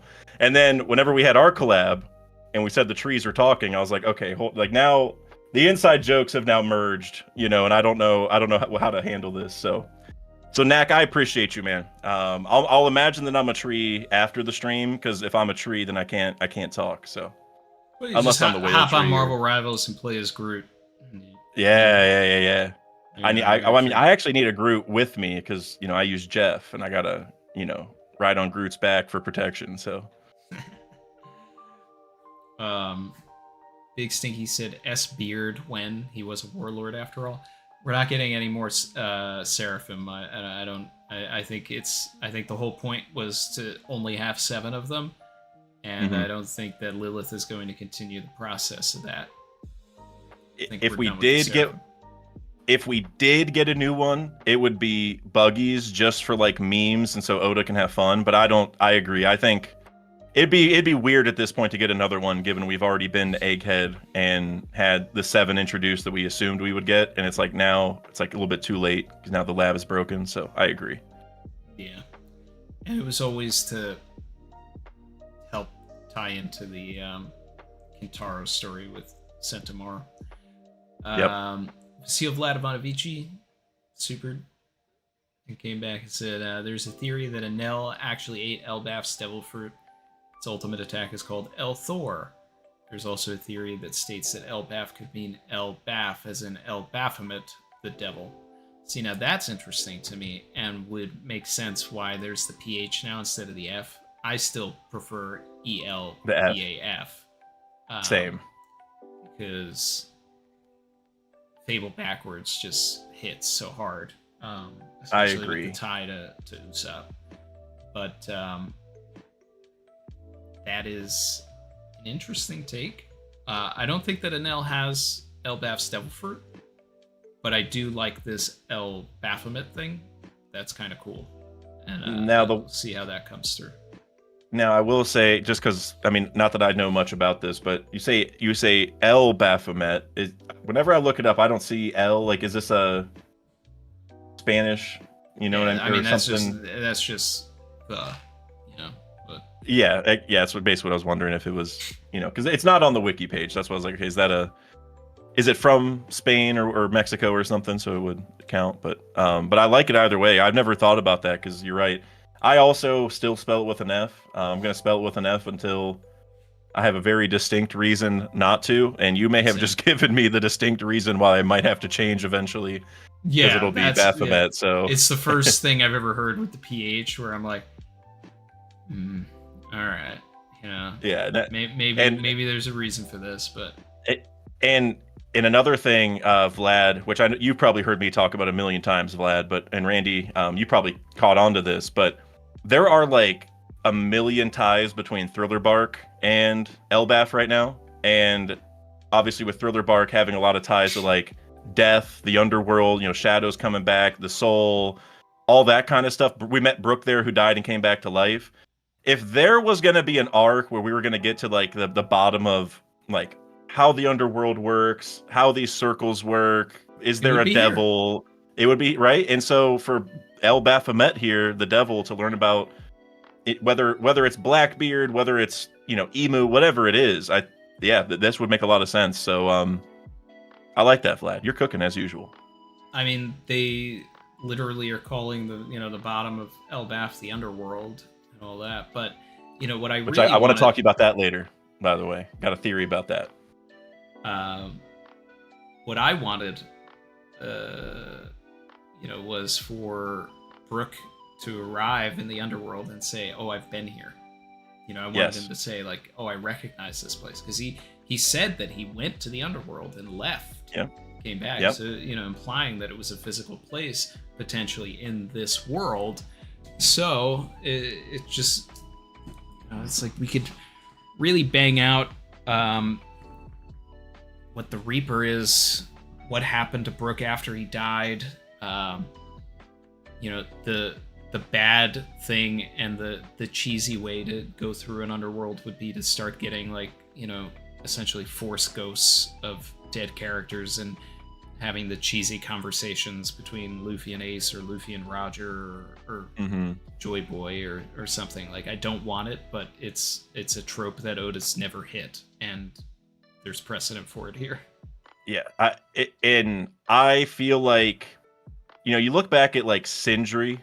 I think the way that Sindri was done was really good, because it's not like Sindri came back, but she kind of did, because she never like spoke, she never had her own will, but she did stop the Shadow's will, right? Like, remember how it was like she wouldn't go help Hogback and let Hogback get crushed and all that stuff. So like she ended up kind of taking control, but it's never like the real Sindri had a conversation with the Straw Hats, right? It's not like we ever had the full normal Sindri return.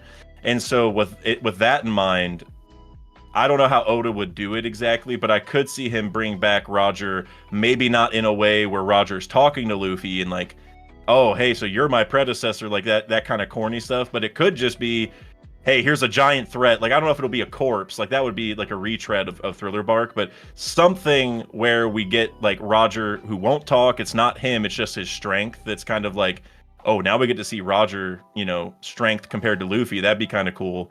Like, I would prefer that over him actually talking. So I feel like it's got to be spirits and souls and all this, and maybe it ties into this idea of what was being explored during the Shandora flashback.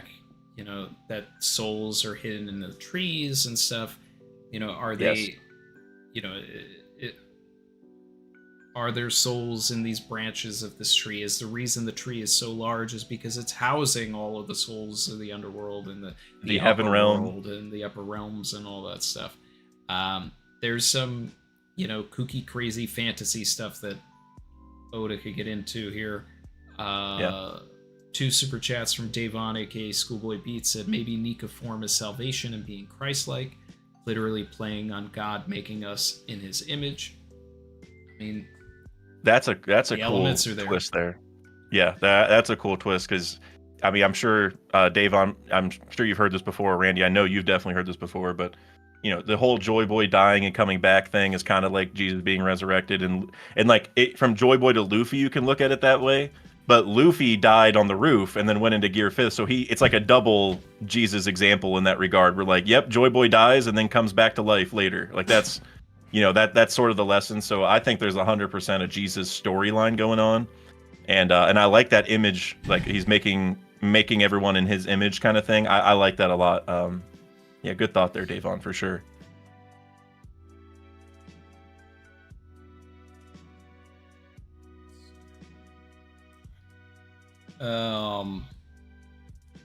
Did you have anything else on the Underworld that you wanted to? Yeah, I gotta like, so whenever I came into this, I had a couple thoughts where I was like, all right, I just want to get Randy's thoughts on a couple things. And one of them was the trees are talking. That was literally in my notes to make sure I mentioned at some point. But so Sai and I talked about this. Every time I say Sai and I think I'm saying cyanide, and I'm like, man, if I say that quick enough, people aren't gonna have any idea what I'm talking about.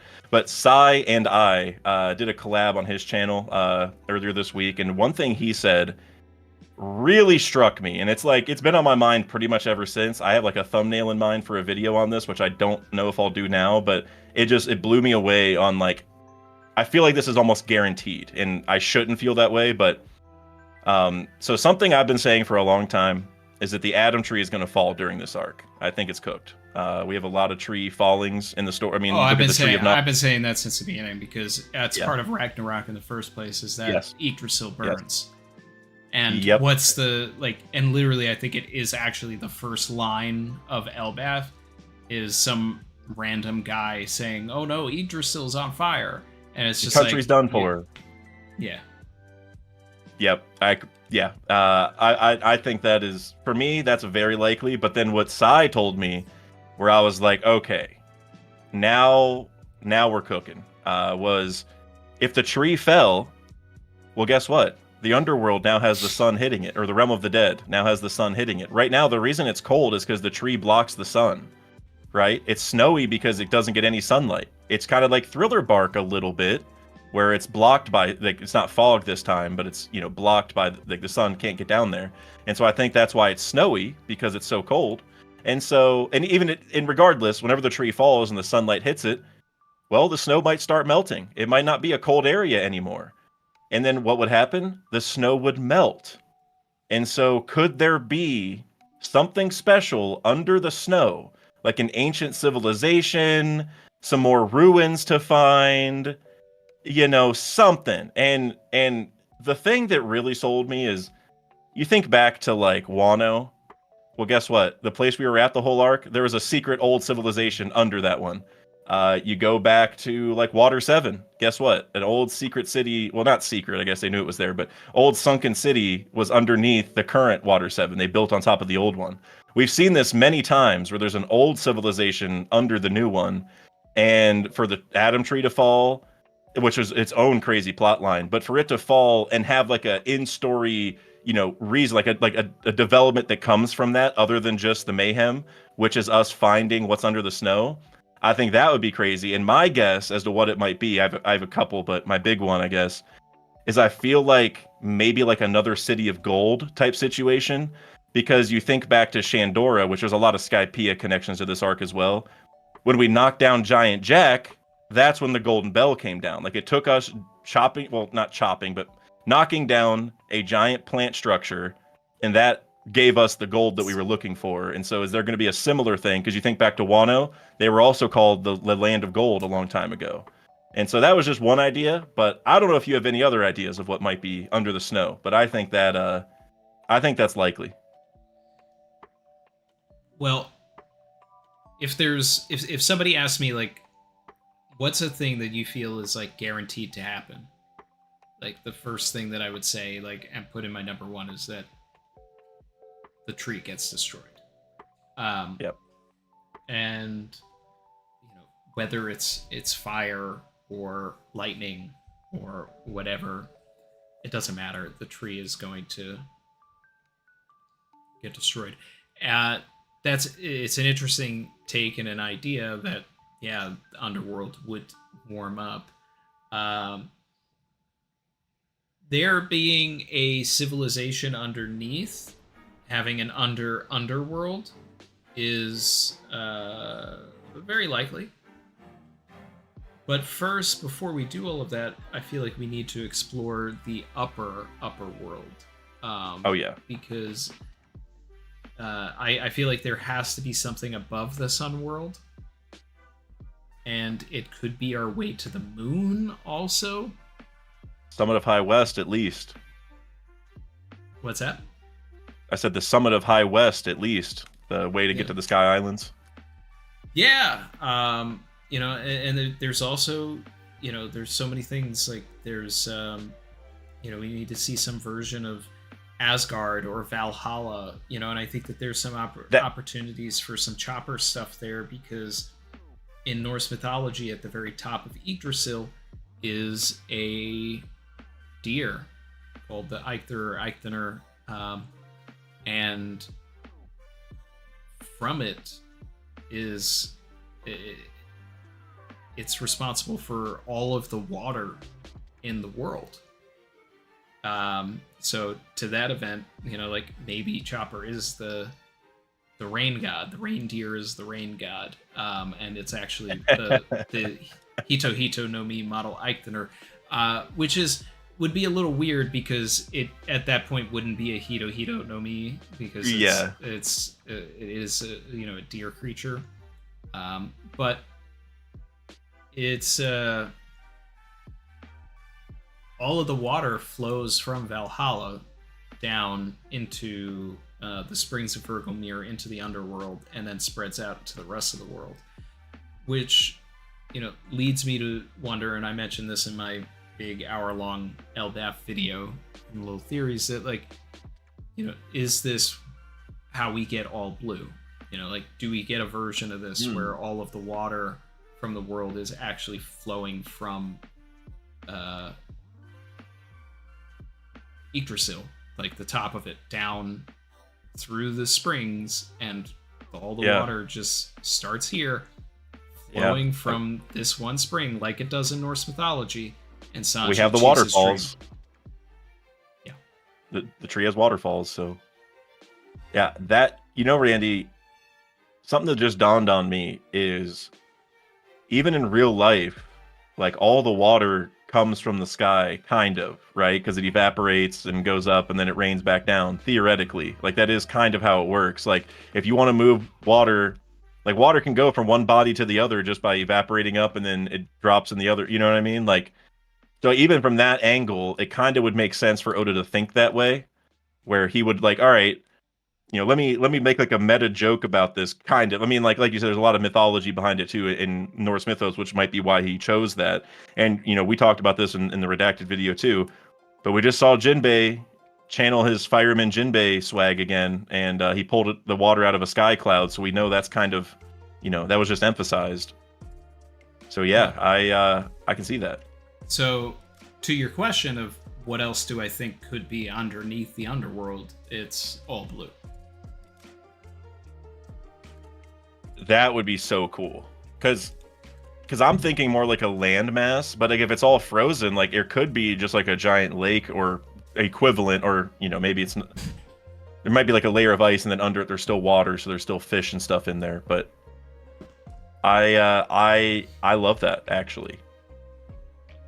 And that would be Sanji completes his dream this arc, which like it might feel too early, but Usopp is probably there's a chance that Usopp achieves his dream this arc as well.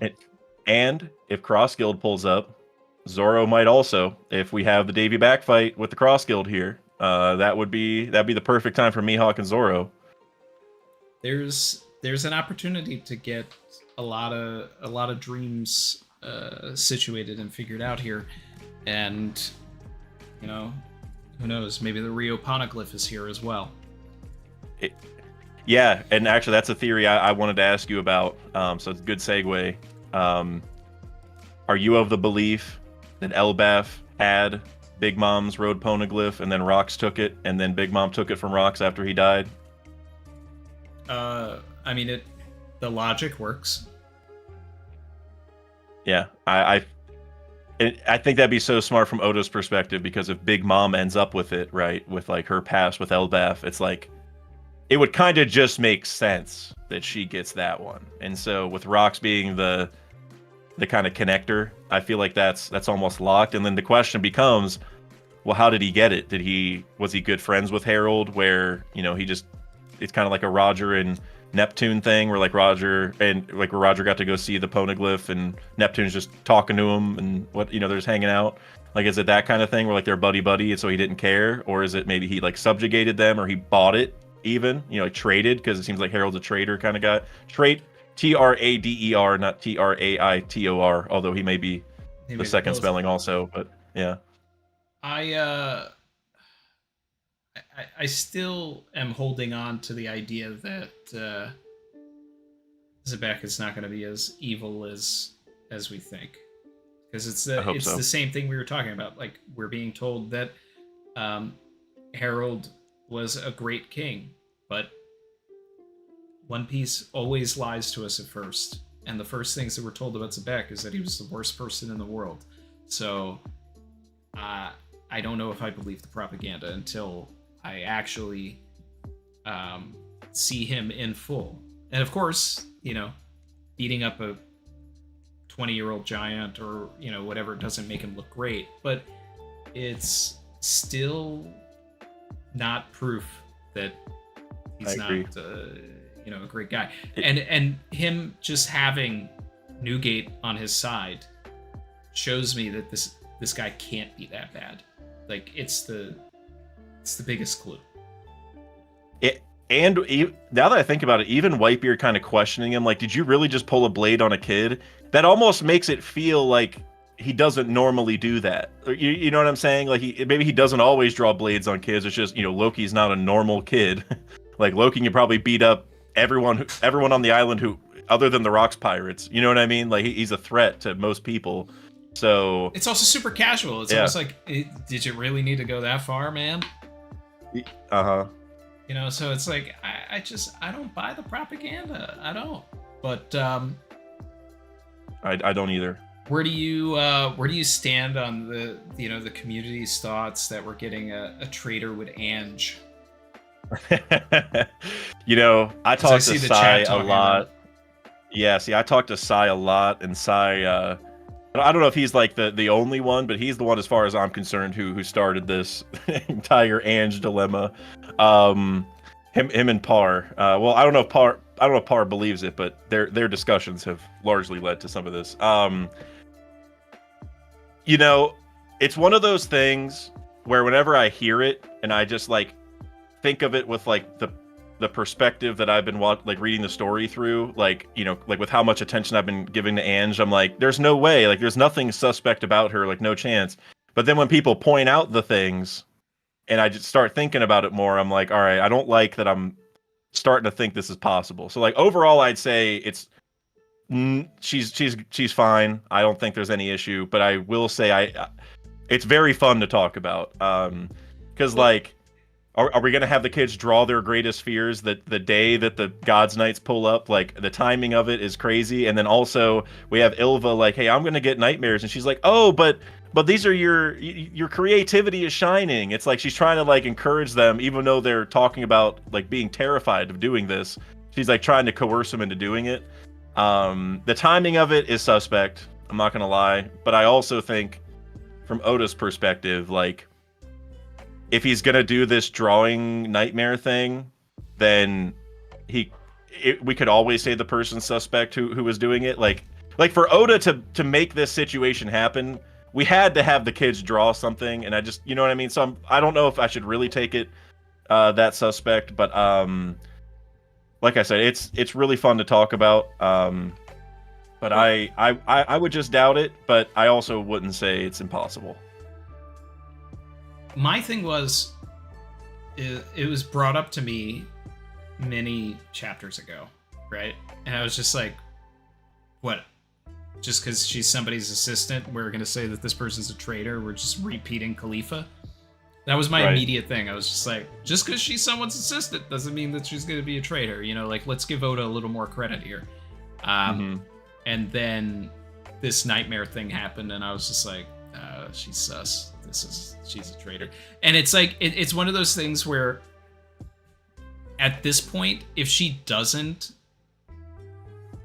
get revealed as a traitor, then I think that's one of the worst things Oda's ever done, is have kids draw their fears on the exact, conveniently, on the exact day that someone with a devil fruit that can turn your greatest fears into life just happens to be there, you know. And it's also like, how did he get those things? How did he know that the kids were drawing that, unless those drawings were, delivered to him? Does he need it to be drawn in order for it to work? Like, that's what I was about to say. Like, what are the parameters here? It's very like, I was talking with Chat about this in the last stream. We were talking about, what are from a story structure point, like, what are some of the best arcs and what makes them good arcs? And I was telling the chat that it was like, the best arcs are the ones that don't feel convenient for the sake of convenience. And I had to rag on Skypiea a little bit, because I was like, while Skypiea has a lot of fun things going for it, it's a story of the Straw Hats conveniently arriving on an island the same day that this guy's gonna blow it up. It's like, the Maxim is finally done and I'm going to destroy Skypiea. Oh wait, these kids are here and they're gonna stop me. And it's like, that's when, it's not motivated by anything other than, this is the story that I want to tell. And there's nothing driving it. We didn't know about Enel ahead of time. They didn't go to Skypiea because they wanted to stop this. They're just there, caught in the middle of it. And that's not the best. Syrup Village falls into this pattern as well. And a lot of, I would say, the notoriously least favorite arcs kind of fall into this trap. And I don't think that consciously a lot of people realize this, but on a subconscious level, we understand when things don't really coalesce. It's like, the Straw Hats conveniently arrive on an island on the very night that the butler is going to kill Kaya, and take her money. And, so it's like, that's when things are don't work. But a good example is Marineford, and how everything, led up to that. We knew what was happening to Ace. We had this gradual build up. There was a drive and emotion that actually, the characters took us there, not the story. So that's Wano's kind of the same way a little bit, because we had the Scabbards come find us, right? It's not like we just pulled up on some day where Kaido was gonna be vulnerable, perfectly. It's like, we were there for weeks, and we, you know what I mean? It was the Scabbards came and got us and drove that, right? It's not like we just pulled up and, oh hey, I guess they need our help. All right, let's beat this guy and then leave. We got pulled there specifically. Problems for with that. Wano aside, that's not one of them, because agreed. It's it wasn't Kaido. We got there and Kaido was just unbeknownst to the Strides being there, I'm gonna lift Onigashima in the sky and crash it into Wano today. Which is this is the plot of Skypiea. It's just and it's just that's the disconnect. Alabasta is a good saga and everything, because it's this build up. It's character driven. We know we're going there for a reason. We know that Crocodile is doing this thing. It's not convenient because it's character driven. So here on Elbaf, now I need Ange to be a traitor so that it's not that. I So here's my, because I agree with that logic, because like it will feel weird if the Gods Knights just happen to come on like the perfect school day, you know what I mean? But here's my little bit of pushback, because I mean you touched on it a little bit, but are the drawings necessary for the nightmares? Because what I'm really confused about is the nightmares look like the kids' drawings. However, we saw with Killingham's powers, he like pulls it right out of your dream, right? And so maybe there's more to show there. Like maybe he can bring the drawings to life separately, because like maybe because they're based off of someone's dream, and I guess I don't know. But because the reason why that matters is like if the drawings are technically irrelevant, like whether they drew them today, yesterday, or not at all, it doesn't change the fact that these monsters could come to life because they're scared of them. Then it doesn't really matter that Ange did it. It would just be like Oda just giving us a frame of reference so we know how scared the kids are of these things, not that the drawings were necessary for them to come to life. You know what I mean? Because then it's like less convenient. It's not that the drawings were, you know, a part of their plan at all. It was just a little throw in for us. But I mean, the fact that the nightmares look like the drawings, like they're not even like all the way colored in and stuff, right? Like they look like the like 1-to-1. Like the one Big Mom image was like crazy. I'm like, okay, like the images that the kids see in their head whenever they're dreaming or having nightmares, it like I'm sure the Fenrir that the kid sees is an actual Fenrir that's scary and like it looks like an actual wolf and probably breathes fire and stuff, but their drawing of it is much worse than that, so it's probably not as strong as the real Fenrir. So where my mind goes is like, okay, did they maybe just use the drawings because like they're easier for some reason? Like maybe if he summoned like a real Fenrir from the dream, that would be like, maybe they couldn't control it. Maybe, I don't know what reasoning he would have, but I don't think what we see now are the biggest threats. And so yeah, I guess that's just a long-winded way of saying I don't know if the drawings matter or not. You know, until we see more. Well, I mean, they're basically fodder as far as I'm concerned here as well. But yeah, we need more serious threats than these ones. Brandon BK in the chat brought up, you know, Water 7 in Ennie's lobby work like this too. Everything's about what's said comes back to the narrative for multiple reasons. Yeah, like in the path of what I'm talking about there is like CP9 was targeting Iceberg and, you know, looking for Cutty Flame, looking for Pluton for 5 years. You know, it's not that we arrived on the day that they decided to assassinate Iceberg. They decided to assassinate Iceberg because Robin triggered it, so it was character driven, not plot driven. Yeah, like that. Yeah, because like that, they could have done that. They were waiting for the day, and us coming created the day, basically. Yeah, we created that, you know. So it's not, you know, and it's like it's the Skypiea thing. It's not that the Straw Hats arrived, which gave Enel the idea to destroy Skypiea. He was already going to do it because the Maxim was complete. So it's just that convenience writing is, you know, always a tough thing in this story. So that has like led to me being a little underwhelmed with a lot of the recent chapters. The last one excluded. The last one was pretty good. I like the last one, but you know, I didn't care for the Scopper interaction. You know, the whole how come princesses in another castle sort of thing, and I'm not going to tell you who I am until it's, you know, convenient for me to tell you. Yeah, that, like I kind of like from the reader perspective that we know it's Scopper, but they don't, so it's kind of like cool for us. But I also agree that it feels weird for Scopper to just be like, yeah, come talk to me later. Like I'm gonna go be a badass this whole arc probably, and you won't know who I am when I'm like Rayleigh level. Like, and Luffy, I know you're super close with Rayleigh, but I'm not gonna leak this little bit of info. Just, you know, like for us, it's kind of cool, but I don't like that Oda's making it take this long. I don't want to wait all arc for that. Yeah, exactly. And that's, that's my concern, is that it's going to come out at the end of the arc. But more than anything, the characters that are there are not the ones that are going to care that he was part of Roger's crew. Like, Luffy's not going to care, Zoro's not going to care. The ones that would care and be like, oh my god, would be like Usopp and everybody else that was on the other side of the island.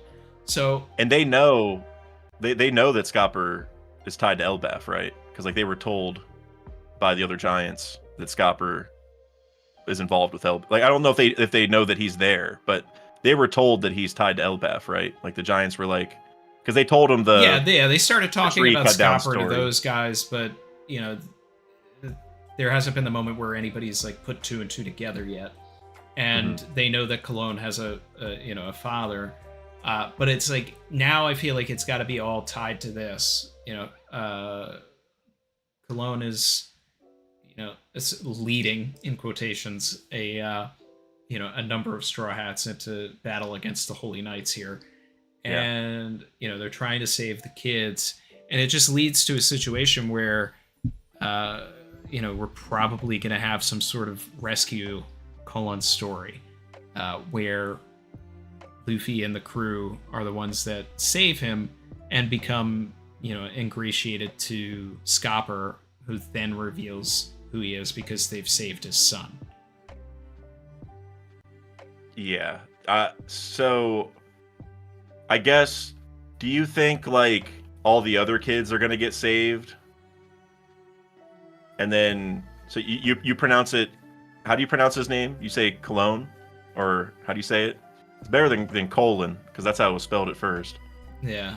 I would just say Colin, but I think he's going for a little more of a like a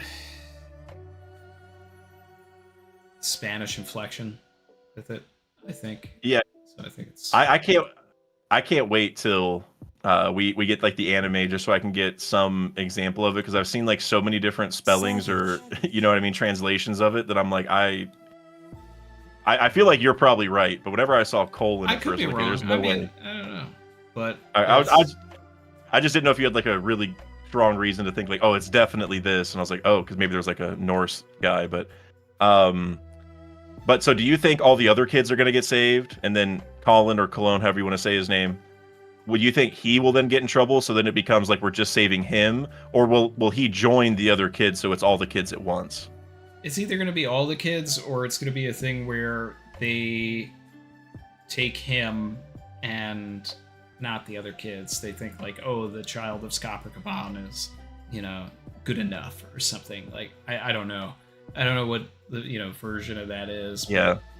It's I'm worried that we do end up with some sort of story where some or all of these kids get whisked away, and then we're on this like save the kids storyline, which we've kind of beaten to death in One Piece. I don't need Punk Hazard 2.0. I don't. Yeah, and those were giant kids too. It's like, okay, yeah, we don't have to do that again. And it's like I'm already getting CP9 vibes from the Holy Knights, and it's just like, while we're at it, let's get on a train to the Holy Land and stand up against the world government to get all these kids back. Oda copies himself enough to where I don't need another situation where we're like doing almost a direct copy, and I think we talked about it in your stream or whatever. Vivi shows up and she then trades herself for the kids. Then it's just it's within her character. It feels like One Piece, but it feels like One Piece because it's Eni's lobby, you know. And like, how many plot points are we gonna like keep hitting and recycling until we get to the point where Oda's actually doing the stuff that he wanted to do in his initial 5-year run, and pushing us and letting us know that we're really in the end game because we're getting fresh stuff. Yeah, I mean, the more I think about it, the more I almost would guarantee that like this saving the kids situation, I feel like that 100% gets solved here in Elbaf. I mean, I like that Vivi idea that I said, I like that, but like if they actually took the kids off the island and that became like a story-wide plot point, like not an Elbaf-wide plot point, that, I mean, I'd be almost a little worried because I'd be like, okay, the reason Luffy goes to the Holy Land and finally wages war can't be these kids that we just met. Like, I mean, I want to save them. I don't see Oda killing any of them. That would be extremely shocking because he doesn't kill anybody. But like, I also don't want them to get taken, and that's our entire motivation to finally go. Like I wouldn't even want like the Garp situation, for example. I wouldn't even want Luffy to like leave and go save him. Not that he wouldn't care, but we saw with Ace, like he's not always that worried, you know, when people get taken. And for Garp, he's like, you know, he looks at him at a really high level. And I'm just, these things that Oda is making like threats that Luffy might care about, I feel like none of it can be the catalyst, you know, for whatever happens. Like Oda's got to have something else that drives him to, you know, basically stop going straight for Laugh Tale and go do something else, like go fight these bad guys that are off of his path towards the, you know, final island. Like I think it's got to be something big time, and I don't think these kids do it. I don't think Garp does it. I don't know what it is, but yeah, I just don't need any more storylines involving let's protect these kids. And now we have Nami here, who always gets roped into these storylines, so we'll see what happens. 00 Flevin supered. Appreciate you, man. Said, hope everybody's doing well. Love the One Piece community. Keep cooking. Pirate flag, pirate flag, pirate flag. That's my goat right there. Flevins, hope you've been well. I don't know if you played the sailing beta on RuneScape, but I did, and I'm curious on your thoughts whenever we talk next, for sure. Seal Vlad Von Vici came back, said, apologies for spamming. No apologies ever. I mean, it's an open discussion. Yeah, we want the spam. Well, this kind of spam. We'll take this spam all day for sure. Yeah, I don't want canned spam. Yeah, although it's not that bad. I'm gonna be honest, but what if in chapter 11-12 Luffy impaled Jupiter's head not across the panels but out the manga page? Could he himself get out? So we're just gonna Deadpool Luffy. I know a lot of people had that thought, you know, and I feel like the discussions got to the point where it's like the final fight between Luffy and Emu is like outside of manga pages and panels, and is this ridiculous mind-bending fight, which, I mean, you know, like, hey, that could be manga breaking and all that stuff where they're like jumping across the lines of the page, and it's like, how would you even animate that? And creatively it's interesting, but man, if we were ever going to do that, that's the escalation that I would want to see. I mean, that's a really cool idea. Like, I'm trying to imagine animating it. Like, you would, I don't even know, unless you literally like made it like, you literally put like the page of the panels and like made it so like it's like an old cartoon where like, you know, like in old cartoons where like they would like, you'd be like in a hallway for like a hotel, and like they go in one door and then walk out the other one, and like it doesn't make sense, right? They're always like going in and out of different doors, and like it doesn't make any sense on how they would get from one to the next. Like that's almost how I imagine it, where like you'd almost have to have like the panels on screen, and like in the animation, like they're in one panel and then they jump over to the other panel to fight, then like they jump over to the other one, and like they're just popping up like in random places, like don't make any sense. Like you'd have to do something really new to make that make sense in the context. But I mean, I like that idea. Like you said, I feel like versus Emu is when that would make the most sense. Kev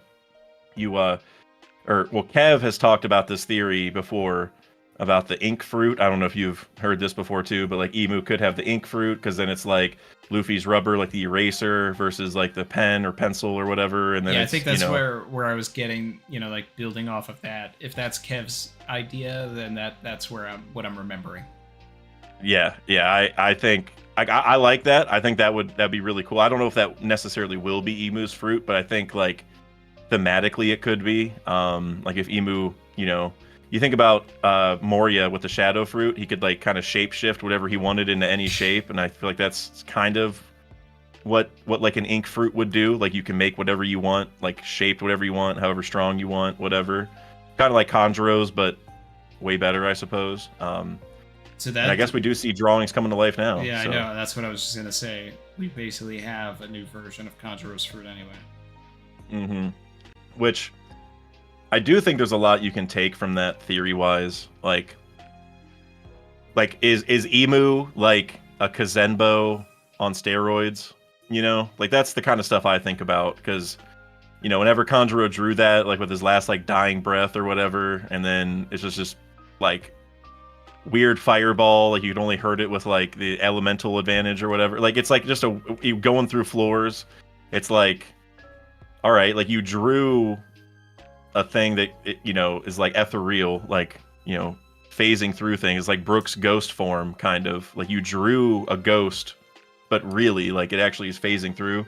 So it always makes me wonder, like, could Emu be a result of, you know, was Emu pulled out of someone's dream as like an ultimate being to defend the world against the kingdom? You know, I don't know what it is. Yeah. Let's see. Well, we've already hit 2 hours here, and I know that you wanted to get some food, so we can start like winding down, get into like the last little bit of things that we want to riff on. Chat, if there's anything that you want us to tackle, go ahead now. Dak, if there's any topics that you want to hit, like, you know, let's get at them. You know, whenever we first started the stream, so a lot of people brought up Big Mom, and whenever you were in my video the other day, you weren't there for the Big Mom portion. And so I do want to hear your thoughts on if Big Mom showed up, what is she doing? Like, I know she's going to have character development. Like, she's going to learn about Mother Carmel and all that stuff, right? But, like, is she coming to be an antagonist and fight us again?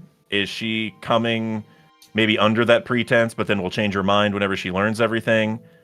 Do you think she's just not going to show up at all? Like, what do you think Oda's planning with the Big Mom connections here?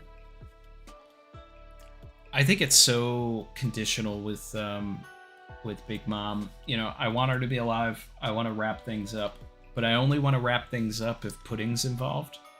So at that point, it's like I almost need Elbaf to really turn into Ragnarok and become like a gigantic free-for-all battle royale where we have potentially other Yonko crews already there, where, you know, Shanks is there, Blackbeard's there, the Cross Guild's there, and it's this massive all-out war for, you know, whether it's the information that's in the Owl Library or whatever it is.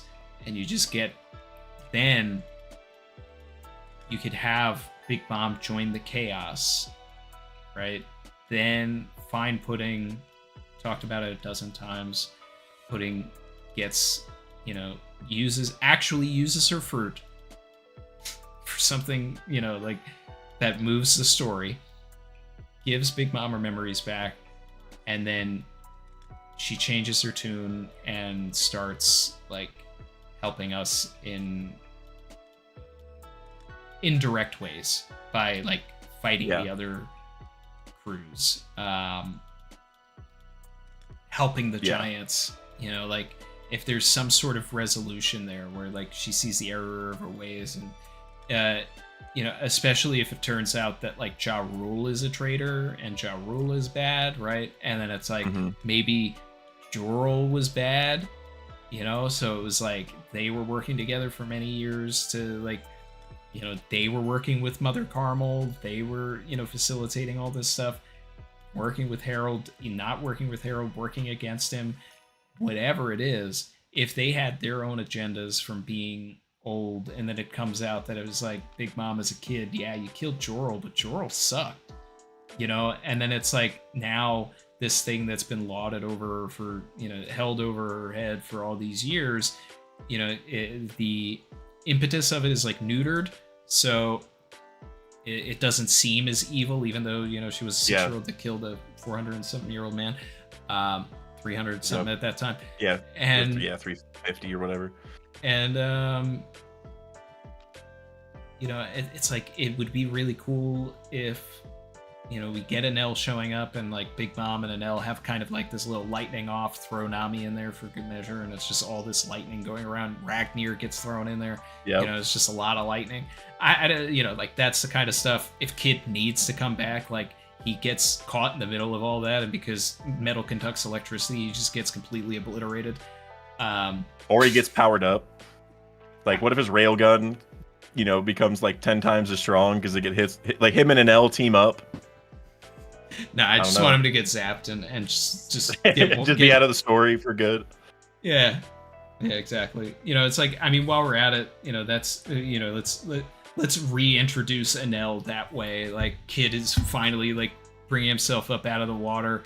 He's gonna get his revenge, and then it's just, yeah, and he just an L Thor just one shots like Kid, and he's done.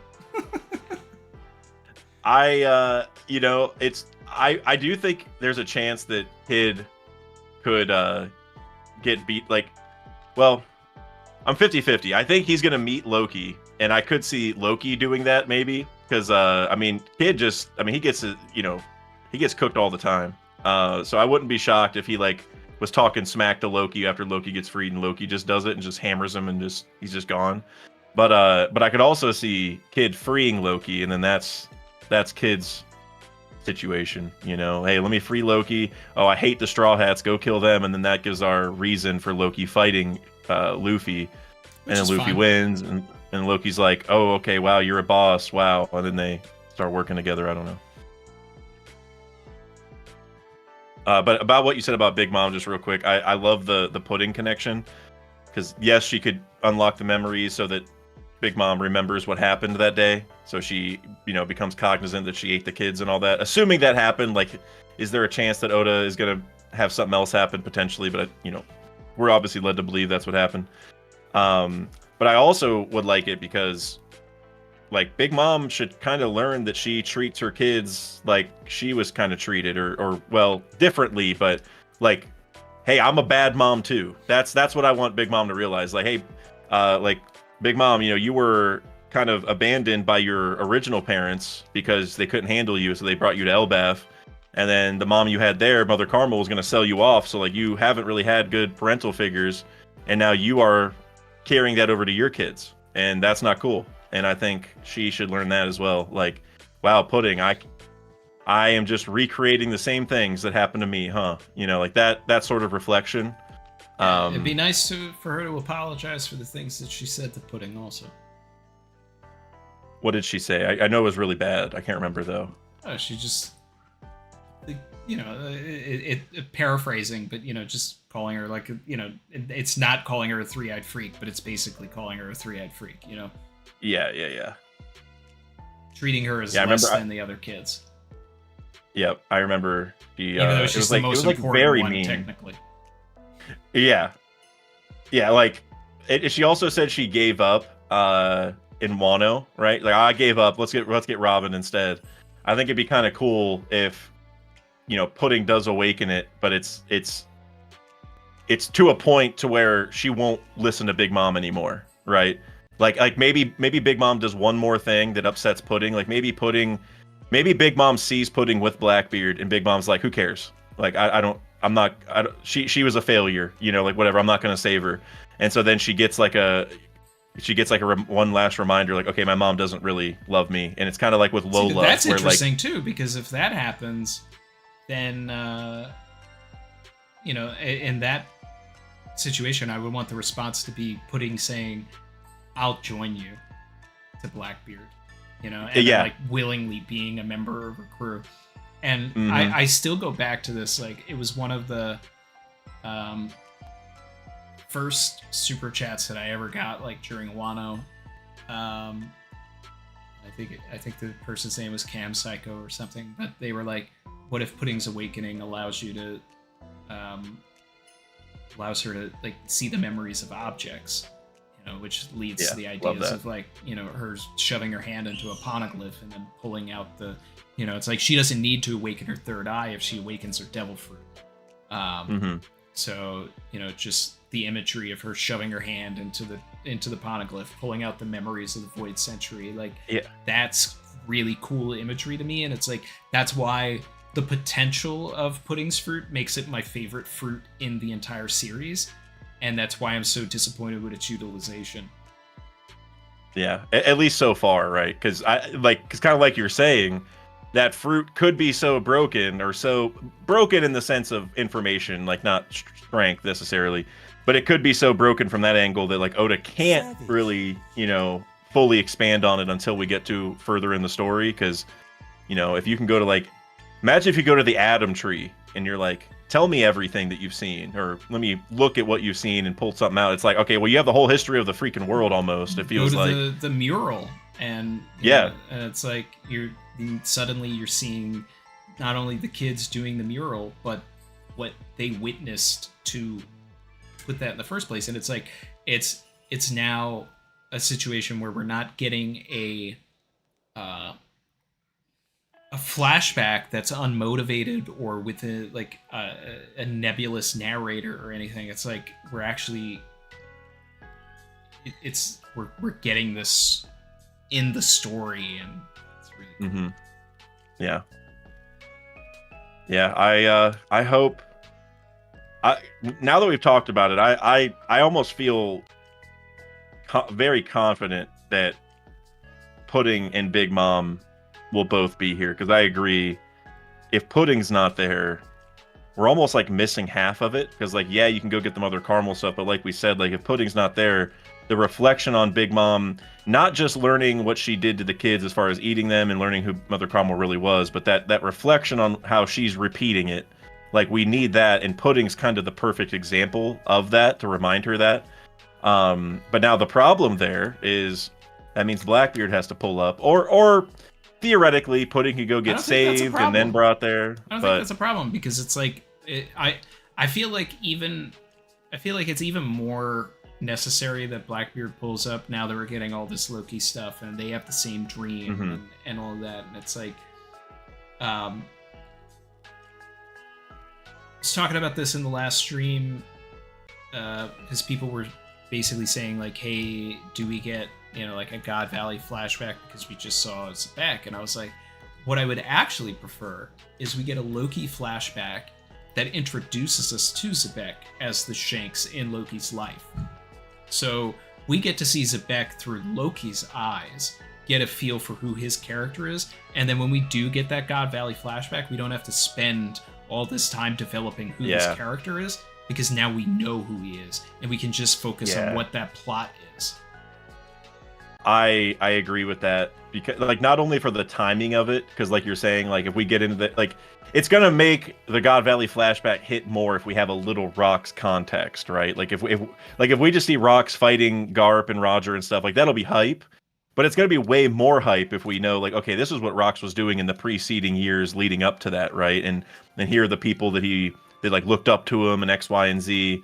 I agree with that, and I also think Loki will provide context to Rox's character that we probably can't get from just the God Valley flashback alone. Like having a kid who looks up to him talk about the way that he viewed him and the way that kind of his friends or the culture or whatever, or the time of the world, like how they thought of Rox at the time. That like and we talked about this earlier, maybe Rox isn't necessarily a bad guy, and maybe Loki even says that. And so, you know, we go into the God Valley flashback like, okay, a bunch of people liked Rox. Like you know, he was not like a overwhelmingly bad guy that the world hated. He was like he was like Shanks, right? He was like Roger before that.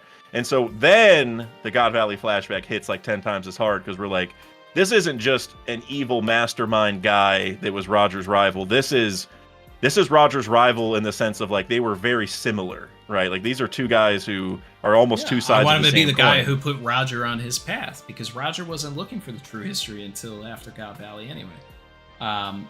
So it's like, was it brought upon because of that event? And I think this is the best case scenario for all the people that have whined for years why we're not getting the God Valley flashback, why we're not getting a God Valley movie. For whatever reason, we could get a movie. I mean, I'll take it. I'll take it, but it's like, you know what? I would rather like know who this guy is from a different isolated story first, so I kind of have a better understanding of all these players going into this. So, you know, that's best case scenario there. But also, like, here's a guy that wants to be king of the world that knew Sebek, right? But Blackbeard wants to be king of the world and didn't know Sebek.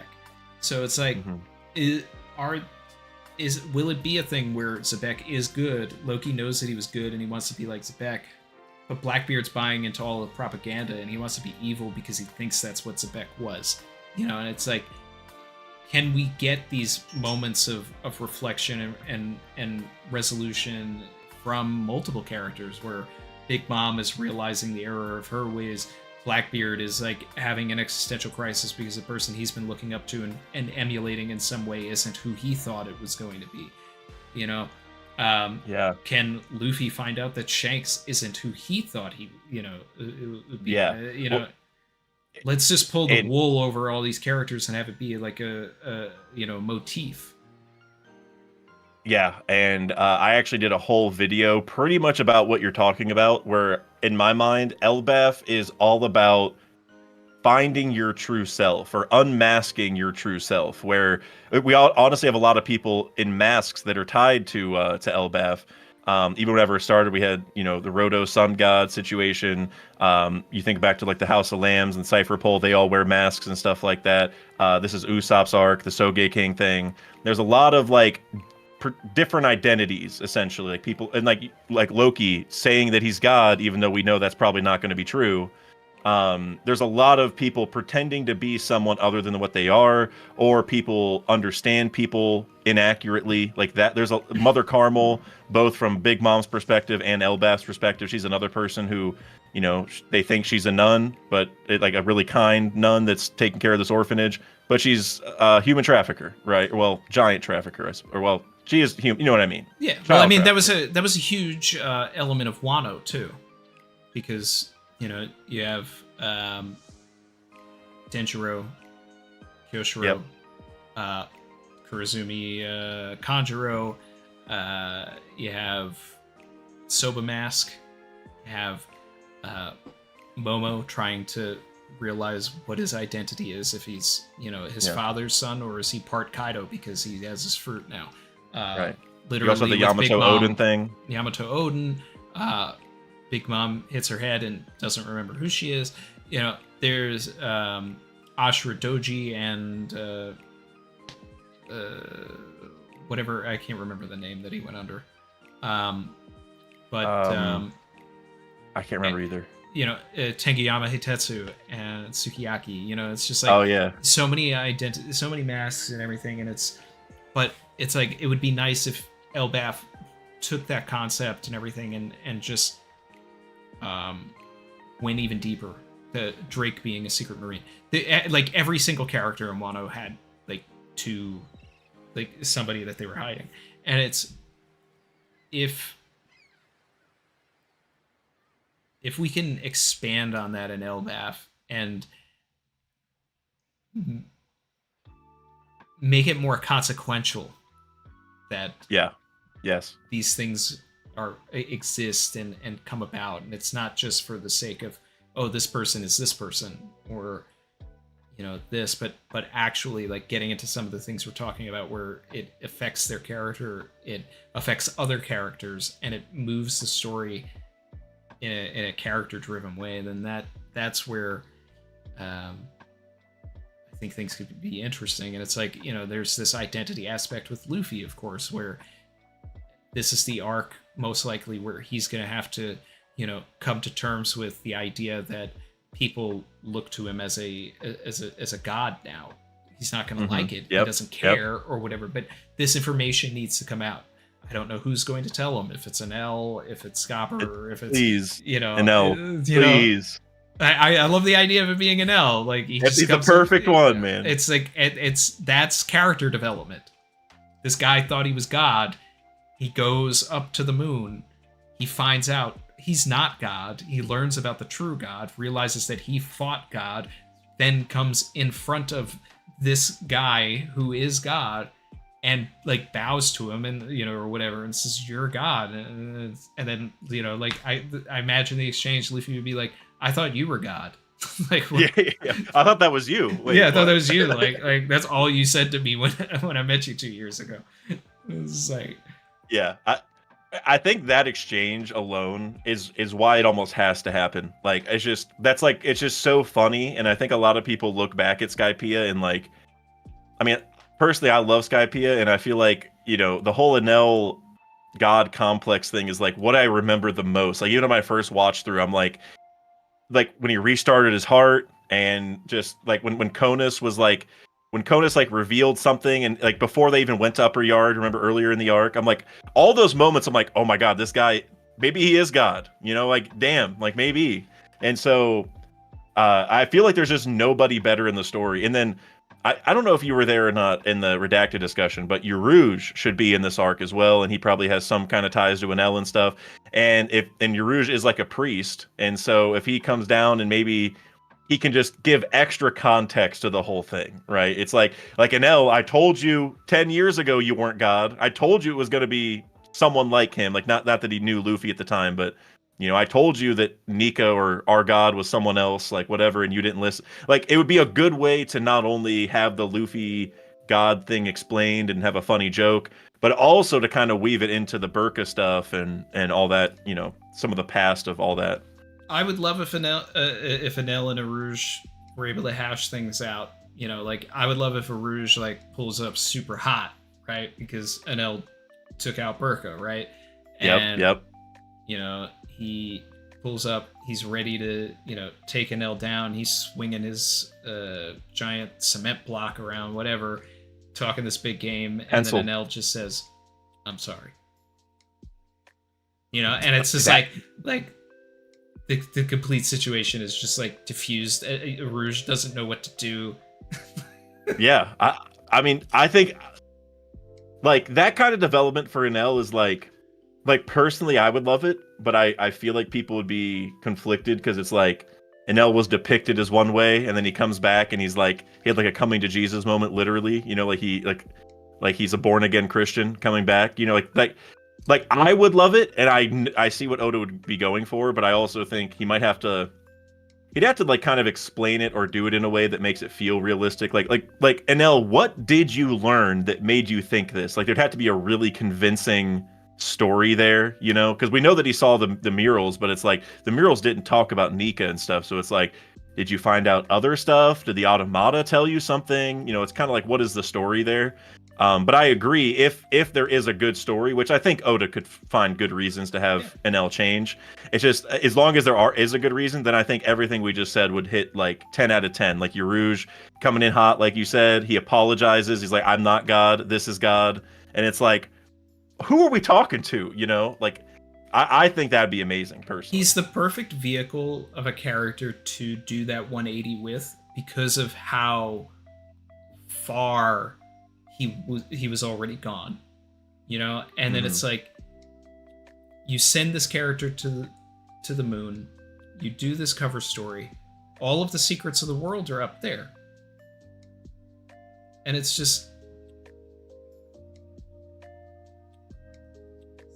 show that people can be redeemed. It's like, stop spending all this time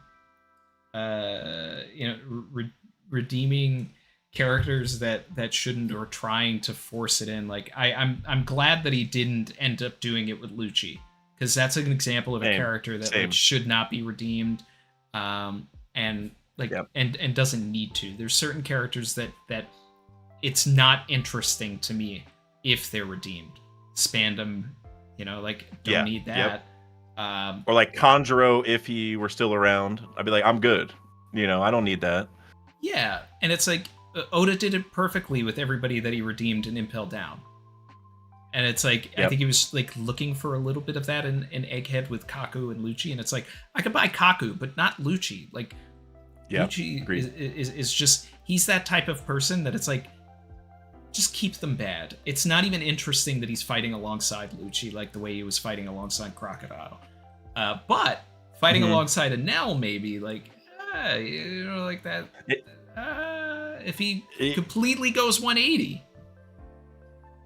Yeah, I think another angle is, you know, I think people might be a little more forgiving of Enel being like misled, and because like he's on the White Sea, right? He's not connected to the rest of the world, and I'm just thinking like, who knows what people are saying up there? Like Burka, by looking at Yarouge, it seemed like they already worshipped a god of some kind, I would imagine, because like you're not a priest if there's not a religion, you know, to be a priest of typically.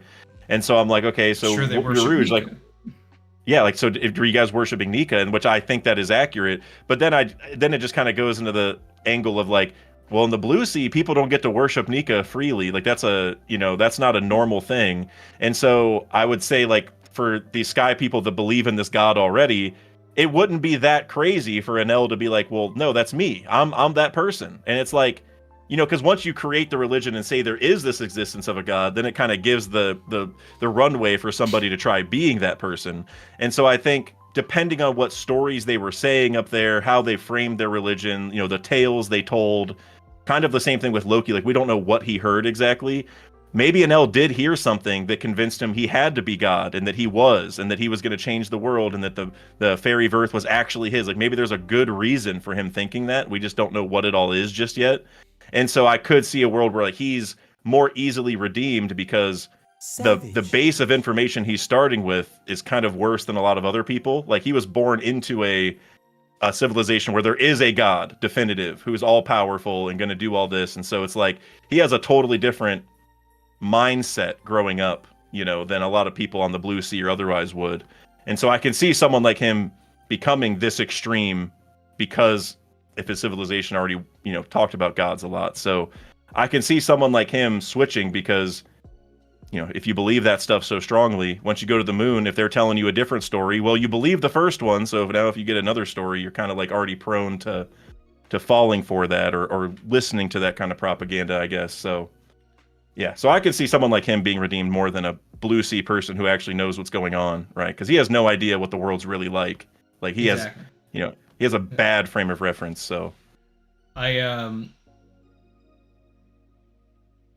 would see a potential like Enel backstory if we were trying to like craft this 180 in the first place, being a situation where, say, everybody in Burka worshipped Nika in some form or fashion, but Enel was not a believer, you know, and actually was like against this idea, like didn't believe that Nika existed, didn't believe that a god existed, and found it silly that anybody would, you know, and I can see that then too. Comes across the devil fruit and gets this like immense power, and that's what like drives him over the edge, because it's like now visually you have all of these people that are too provincial to think that he's not God because they don't know what devil fruits are potentially, and here's this all-powerful being, and it's just like, and he's just like, you want something to worship me, and then it just gets to his head and he continues that, and then what you need is that character to eventually learn, no, Nika was real. Like all those people from Burka, like they were right. This exists. This is a thing, and you're not it, buddy. It could get to a point to where Enel, once he gets that fruit, he's kind of like, hey, did you guys worship this all-powerful god? Well, where's he at? And he like keeps killing some people. It's like, if your god's so strong, have him come and fight me then. He's like, maybe I'm just God. Like that could be where the whole thing starts, right? Yeah, like I would love that. And then the irony there, obviously, is that, well, guess what? This Nika guy, well, guess what? He's rubber. He's your arch nemesis because you're lightning, right? It's like that. Like that's this kind of thing Oda would do, you know, where Enel gets this power. It's like, well, nobody can stop lightning. It's like, well, hey, that god they're worshiping, bro, like kind of the worst thing for you to go up against, you know? Like Yeah, like just better shut your mouth, you know. So I think I like that a lot. Need hockey. Yeah, which we were talking about this, by the way. Do you think Enel's going to come back with hockey? If he does come back, who's he training against? The Automata got hockey up there. I don't know. Everybody's got to have hockey at this point. I know. That's pretty much what we were saying. I mean, he already has hockey anyway. Observation. Probably, yeah, but I mean, there's a chance that he always had armament, but didn't need it against Luffy. Mm-hmm. Or didn't. It's like that was the first arc that really dove into it in the first place. I mean, there's elements in Alabasta, in my opinion, but yeah, and Dorian Brogy maybe with Koku sovereignty, maybe. Yeah. Growthstock supered and said, now that Garling has control of the Mother Flame, Uranus, the Emerald City will be brought to Elbaf to capture Vivi and crush Elbaf. Garling will also be revealed to be the villain that killed Harold. There's a lot going on there. His theory is that the weapon above Lelucia is the Emerald City, or that the weapon is the Emerald City because like it glows green for a second before it shoots the attack. Well, that's kind of cool. I'd love for the Emerald City to be a place or be what Alabasta was. Yeah, pre 900 years ago. That I believe the same thing. And earlier we talked about what might be under all the snow in Elbaf once it melts.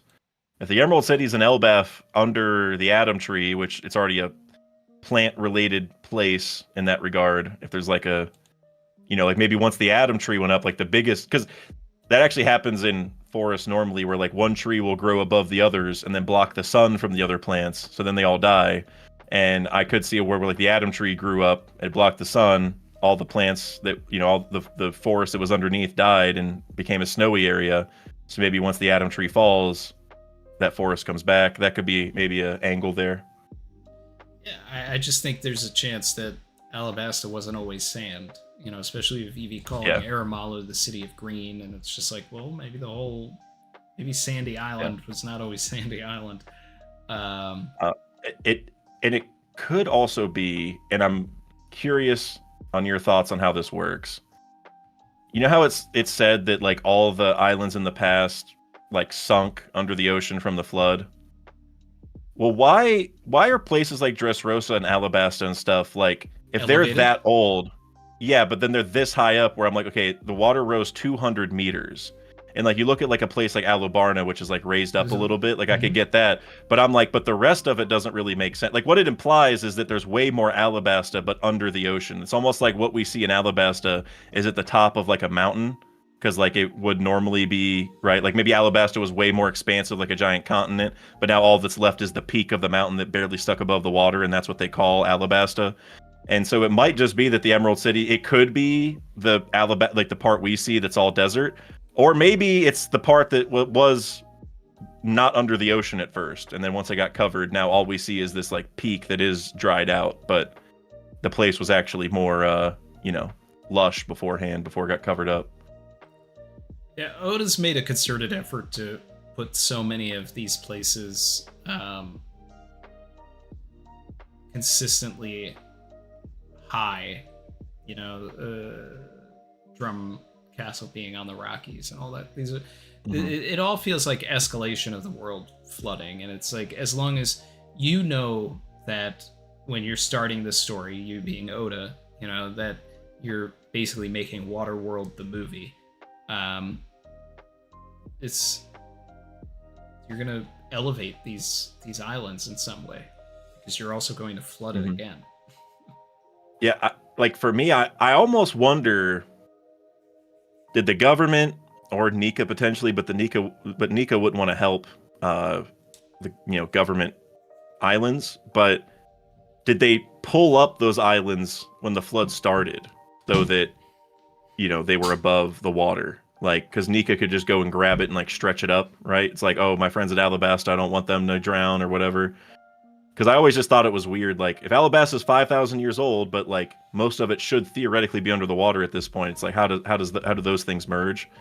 So I've always wondered. I don't know if the government would have had a way, but like Nika's an easier one. But yeah, I just always thought that was weird. Yeah. Straw Kufi thinks Alabarn is an old Adam tree. I mean, that's maybe. Interesting. It is. Well, we do know there are multiple. It is like the bark of a tree that the city is sitting on, also. Mm-hmm. So yeah. No, I could see. I wonder if like the multiple Adam tree thing will be a major point. Like a lot of islands have them, or maybe they were everywhere, but a lot of them got cut down except for Elbaf's. Like I think there's a story there with why the Adam, like why they're multiple. Yeah. And we have the Eve trees as well, and we need some context on why what makes the Eve tree different from the Adam tree, other than the idea that light can go from the roots. But two supers I missed earlier. Stretch said Whitey Bay is Rock's second apprentice. Chapter in Ep 962.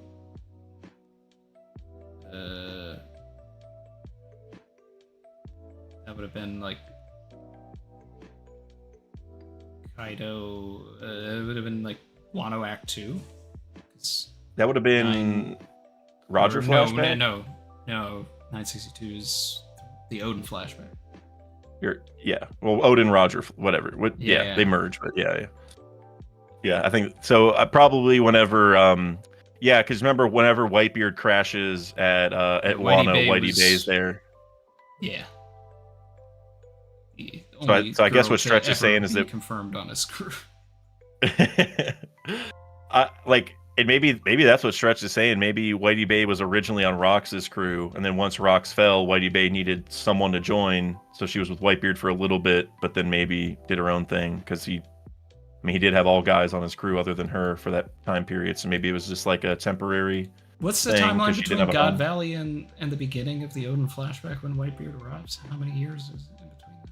I want to say Whitebeard showed up 26 years ago because how many years ago did Roger die? Because it's 2 years before that. Yeah. Or 3 years. Because Roger had 1 year after he was with the crew where he was with like Rouge and stuff. He had 1 year with Odin. There was 1 year where Odin was with Whitebeard. So there's regardless, 3 years. It's going to be like at least 10 years after. Yeah, plus 10 plus. Yeah, it'll 10 or 11 years between God Valley and that. Be nice. So I guess that'd be a long time for her to be riding around. Which is what I'm getting at, trying to figure that. More Whitey Bay isn't a bad thing, though. You won't complain. Mr. Bushido 56 said, "I think Kid will fight Big Mom, and Cat will turn on her and choose to go after Pudding." Well, I wanted Cat to be going after Pudding this entire time, but instead, we were shown that this man's just chilling on Cacao Island. He's a little fraudulent. Fraudulent. He is unbothered about his sister being kidnapped. Well, if it was Brûlée, maybe he'd be on those seas.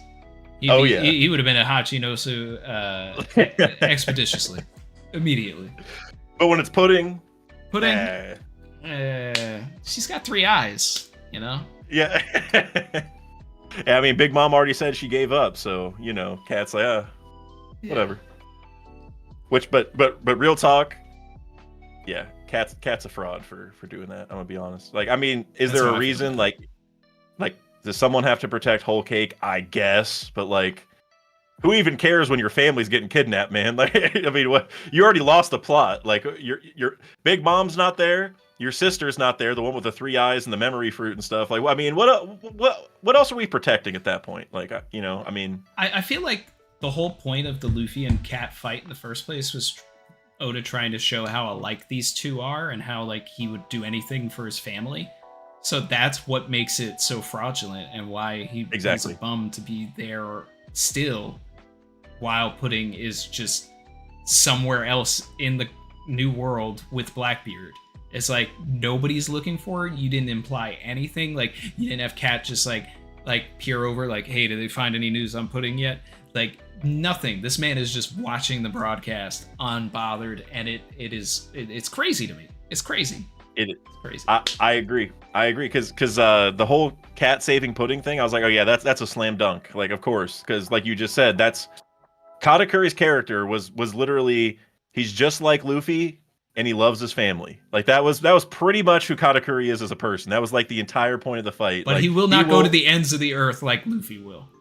Apparently, yeah. And honestly, it could have been a cool storyline if maybe we learned at first Katakuri wouldn't go to the ends of the earth because he's not like a crazy, guy. Like he's just undefeated, right? Like maybe he's like reasonable. That maybe that he's also calm, cool, and collected as observation hockey. And it would have been cool if the storyline was at first he wouldn't do crazy stuff like that, but then after losing to Luffy, exactly. He's like, well, okay, I gotta be crazy then. I'm going. Yeah, that's why I wanted him to pull up to Hachidozu. That would have been a twist. That'd have been crazy. But instead, it's almost like the opposite. Like, oh well, Luffy beat me, so I guess I better not go after Blackbeard because I can't beat him. Like that's how it feels. It's like I'll just stay here. Screw it. Nah, Cat's in the mud.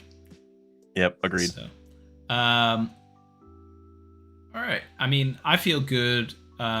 Anything else, chat? Anything else, Dak? I think we've had I just no, I don't have anything major to say, but I will. No, not theory wise or anything, but I will say for one thing, thank you all for watching. If you were here, thank you, Savage Crew.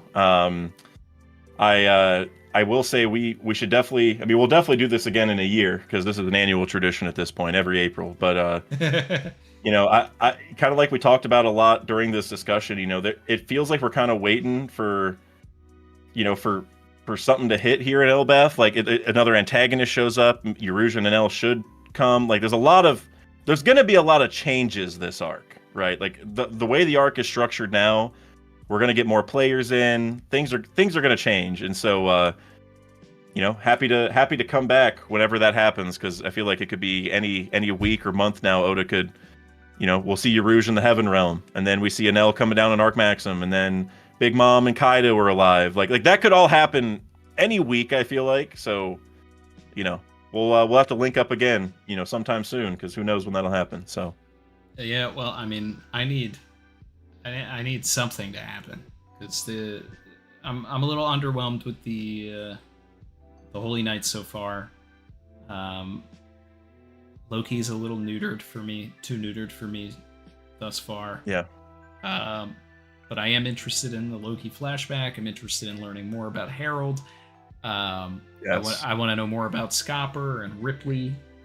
But I need like a third element here. I need some other character or faction to appear to just sort of like jolt some life into this. And I hope that that's something that happens soon. I agree. And it's funny because I love the arc, but like we've said a bunch of times, it's kind of like just the antagonist or like the plot kind of like whenever we went to Wano, we knew, okay, we're going to beat Kaido, save all these people that are starving, all that kind of stuff. In Elbaf, it's like, okay, there wasn't like a big problem at the beginning. It's like now the God's Knights are taking the kids, but this could get resolved in a couple chapters, and then it's like, okay, what else? I feel like Oda's still building the situation now. I don't know who the villain is. Like, it seemed like it could be Shamrock, and I got interested in that. I was notoriously against Shanks having a twin, and then when it happened and everything, I was like, okay, he's doing some interesting things here. And then the moment I found it interesting is when, next chapter or whatever, Oda's like, oh, I'm going to go, you guys handle this. And it's just like, the interesting character is now gone. Great. Mm-hmm. And if he brings him back, it's like, what are you doing? Like, why make him leave if you're going to bring him back? Yeah. Just at that point, just hide him in a snake, bro. Yeah. I mean, or have him go to Harold's grave and hang out and, whatever. But we had that line from Scopper. Oh, there's only 3 people here, or I can sense 3 presences. It's like, okay. Well, Oda's trying to tell us that Shamrock isn't there, so like, what else is happening? Right. He's not there. And Gunko was really interesting. until she became a Brooke fangirl, because now I'm worried how that interaction's going to go next chapter. Yeah, I feel like she's going to join our side, not become an ally, but I feel like she is. But I don't want she's going to flip. Well, here's actually something I did want to share with you that might be a good way to send it off a little bit. So I'm sure you've heard of the potential idea that Gunko and Koala are connected in some way. Which is fun. And here's immediately the reason why when I saw her, I was like, she's got Koala's hat. Yep. Hat and the glasses, right? And even the hair a little bit. It's like a shortcut with like the bang down the middle, right? Yeah. But Koala was a slave. Exactly what I was about to get to, because talking about Shamrock and Shanks, I think what Oda's doing, or during this arc, I don't know if it'll happen now because Shamrock's not there, but I think what Oda's kind of going for is like, okay, so Shanks and Shamrock is like a nature versus nurture situation where Oda's showing, hey, if you took the same person, essentially, because they're twins, if you took the same person but you wanted to see what they ended up like if they were in Marijois, or you wanted to see what they ended up like if they were a pirate. Well, that's what Shanks and Shamrock are, right? Like if Shanks was out and free and like being a pirate and stuff, well, he ends up like Shanks. If Shanks didn't get to go be free, then he'd end up like Shamrock, right? It's a nature versus nurture situation. But the Celestial Dragons are the nobles. They're the enslavers of this equation. So it would kind of make sense that Oda, if he's going to do that, which I think it's 100% at this point, that's what he's going for, the nature versus nurture comparison. Well, we should get that for a slave too, right? If we're going to get it for the enslaved, which is Shanks and Shamrock, maybe we should see what happens to a slave who is saved, and then also a very similar slave who isn't saved. And so I think that's what he's doing with Koala and Gunko, is like Koala is a slave who was saved, but then Gunko will be someone just like her. Maybe they're sisters or twins or whatever. I don't even know if that's necessary, but that they're going to be very similar in that regard. But she was not saved, and so she became a God's Knight. And so now Gunko and Koala and Shanks and Shamrock are the nature versus nurture comparisons to one another for slaves and enslavers, I guess. Yeah, I like that element. I just don't know if I'm completely into the idea of the Holy Knights not being traditional like celestial dragons. I liked my theory years ago where it was like that the Cypherpole Zero were slaves. And it's like, here's some strong individuals that know too much about the world, so instead of putting them in Impel Down or killing them, like, let's just Suicide Squad them and, just send them out on our, like, personal missions and have them detail the Celestial Dragons. And it's like, I mean, is that what the Holy Knights are, instead? But, because it's like, I feel like we need some competent Celestial Dragons, and mixing slaves in there just breeds the idea that there's going to be division, that there's some sort of resentment, even if it's generational trauma, like within, like, at some point that needs to surface, and then you would have a character like Gunko be that vehicle. But I also, even though I spent a significant amount of time talking about how I want Enel to do a 180 and be redeemed, there's enough redemption in this story, and we need more characters that just stay evil, especially when they're introduced evil. So I would like it if the Holy Knights were a conglomerate of individuals that cannot be saved. But what confuses me is when the God's Knights show up, one of the first things they do is go to Loki, be like, hey, you want to be a God's Knight? And I'm like, okay, well, all the God's Knights aren't celestial dragons. Is that what they asked him to be, a Holy Knight? I thought it was specifically sure. They asked him to be a Holy Knight. Well then, because he also even commented like, so I'll be a celestial dragon or whatever, and then because that's what's in my head, that they wanted him to be a celestial dragon. I'm gonna go double check, but I'm like 90% sure they straight up like join the God's Knights, and he's like no, and then I mean, if they were asking him to be a holy knight, then obviously they're pulling from anywhere. And in that situation, sure, absolutely, the Gunko stuff works. Mm-hmm. Yeah, I just found it. Yeah, they so whenever that scene starts, he says "Doga haha," which I think that name is, or that laugh is hilarious. But if I understood you correctly, this is Loki speaking. If I understood you correctly, then I'm afraid I'll have to step back and refuse your offer. I'm sure it's an honor to be invited to join your noble knights, but that would make you celestial dragons, right? So they did offer to join the knights, and he was also clarifying, like, so you would also be celestial dragons then? And he's like, screw you guys. Okay, yeah. Then at that point, then it's been established, and I'm on board with the Koala stuff. But kind of like you're saying, because I think the Koala stuff still fits, but I also don't want them like all to, like, I don't want this to be Warlords 2.0. You know what I mean? Like, I don't, like, that's how it feels. Like, if they only invite a couple, because maybe there's a story where, like, yeah, we used to have 9 celestial dragon families that gave us all the gods knights because they were so strong, but then one died off for some reason, so we've been replacing that one with mercenaries, like something like that. Then I'd be like, okay, there's a reason why only like 1 or 2 spots goes to randoms. But if it literally ends up being where like they're just getting the strongest people they can find, then I'm like, it gets a little iffy, especially if Killingham ends up being the masked God's Knight from God Valley, because that would mean that he also wasn't a celestial dragon originally. So that would be 2, which I'm big on that. I don't know if you agree, but it might be his son. But that masked God's Knight with like the mourner mask thing, right? The plague mask.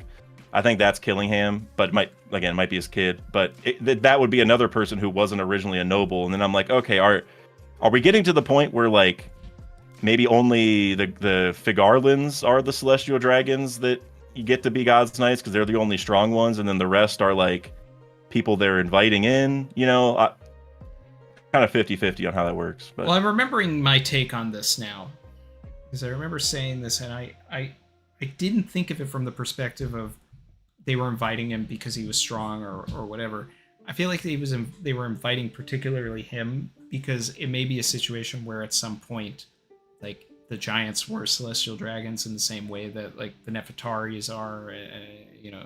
So it could be that this bloodline or whatever was originally part of the 20 Kings and then stepped away, and then they were just trying to reason with him to bring him back into the fold. That's interesting. At this point, I think it could be either. It's not. I don't think we can debunk either version, but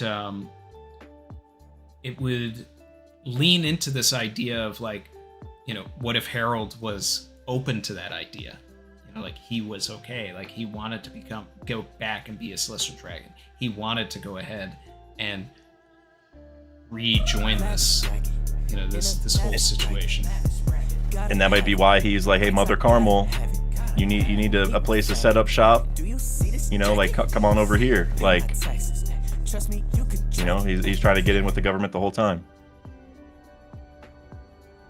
Shout out to my guy Ty. Put those W's in the chat.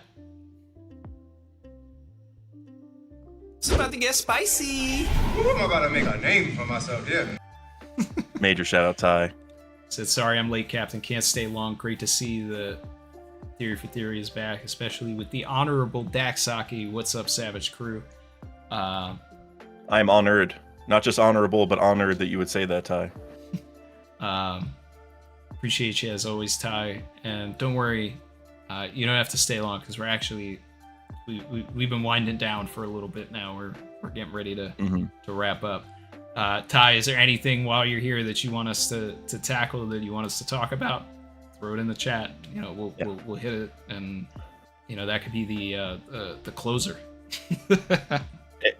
and you know, I got a question for you, Ty, and Randy. You could probably just answer it if you know the answer to this. But you may have said this before, and I'm vaguely remembering it. But is Ty's name supposed to be like Tyrone because it's tier 1? Okay, yes. Gotcha. I love it. Great.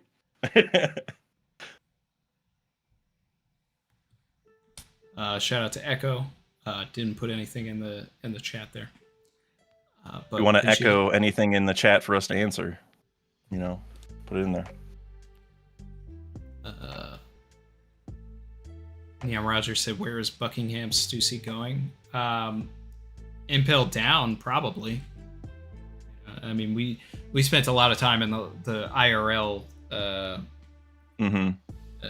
Theory for Theory we did last year talking about Impel Down 2.0, and I don't think anything is... I don't think anything's really changed for that.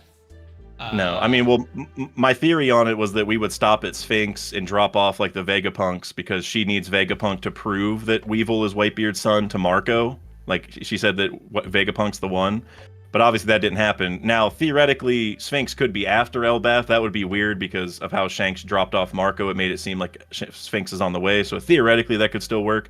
But we haven't seen Marco or Buckingham Stussy since that time, so we have no idea what they're doing. I would imagine that they're still waiting, or maybe they're coming to Elbaf to find Vegapunk. I have no idea, but that should be their MO, is talking to Vegapunk, that you would think. But yeah, as far as Sphinx goes, I mean, I just want Luffy and Sabo to visit Ace's grave at some point. But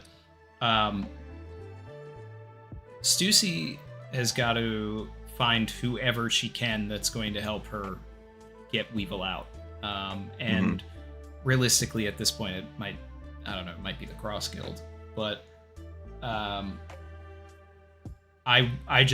think the only thing that may be different, I don't know if we had seen the Shanks and Bartos stuff by the time we had our last collab. But like, the one thing that I really want to happen is that Barto gets captured and he's part of Impel Down 2.0 now.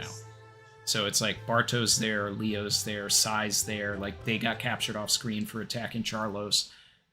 They're all in Impel Down, and they help like this gigantic breakout with the warlords. And maybe Law who would they ends up kind of there parallel? as well. Like, do you think there'd be a parallel there to the original Impel Down of who the Grand Fleet people would be? Well, I mean, I think no matter what, Dofi would be the Croc parallel. For sure. And then it's like, it's either a situation where Barto becomes our Luffy, or Law gets thrown in Impel Down and he's our Luffy. And then you get like the Croc, Luffy, Law, Dofi stuff that kind of happens there. Yeah, it would be cool to have Law and Dofi be forced to work together just to escape, because it's very similar. Yeah, I mean, like that's kind of what I'm aiming at there, but you could still get a little bit of that with Barto and Doflamingo as well, because Barto was introduced in the Doflamingo arc. Right. So interesting. There's some fun things that can be done either way. Shout out to Joy Girl. She's Major shout out. Saying this is nice for my morning. Haven't caught one live in a while. Well, I mean, we don't usually stream this late. We're normally earlier, but accommodating for Dak today, and happy to see you here. And what's funny is I needed every minute, because part of what I was doing, part of it, I was doing other things, but the Cavs game was on, and I was like, all right, what time will the Cavs game definitely be over? So that, because I'll just do all my other stuff while the game's on, and then we'll be good. And they went into double OT, and it was a pointless game where none of the starters played. And I'm watching our third stringers be in second overtime at 3:55. I'm like, oh my gosh, like the last game of the year, and going all the way to the buzzer here. And we lost too. God. Ty did go in the chat. He said he wants us to talk about Killingham's dream powers and if he'll make a Nightmare Nika.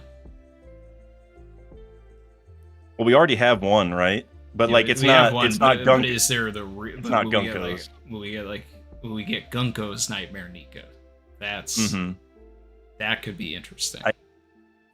I'm big on, we are only seeing the tip of the iceberg with this Nightmare fear stuff. You think about Usopp, his goal is to become brave warrior of the sea.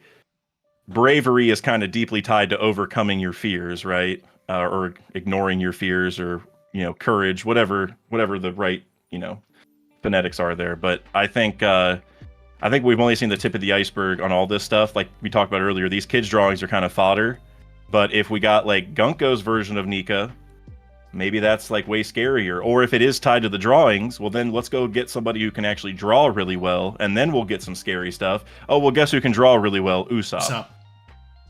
So I think we're at the very tip of the iceberg here. Maybe Usopp draws Nika, and then that's how that comes to life or something, and then Gunko freaks out. I don't know how that would all happen, but yeah, we're going to see a lot more nightmares for sure. Luffy's nightmare, losing his Nakama, that's coming.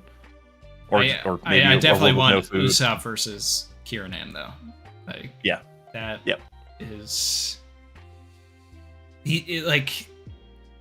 That's going to be fun, because especially if, like, we can get a sadistic version of Killingham, like, he would look at Usopp like he's just a whole buffet. It's just like, wow, look at everything that's inside your mind. And that would make this an Usopp arc. Like, if, forget all these kid things, like, if Killingham goes into Usopp's mind and starts, like, pulling out everything that scares him, and then everybody's got to fight that, and that's how, but the way that we essentially do that, right, is you could kind of have it as like an inversion of Sugar's power, where once he knocked out Sugar, everybody that was a toy, like, stopped being a toy, right? So the way to do that is you get all of these, like, forget the kid fodder drawings. Everybody is getting completely demolished by everything that scares Usopp. And Usopp actually has to become a brave warrior of the sea here and face his own fears. And then they all disappear like Sugar's power. And he saves the day by saving himself. Yep. That's character development. I love that. And something I said a couple videos ago about that very idea is, well, let me ask you this before I say my idea. What is Usopp's greatest fear? I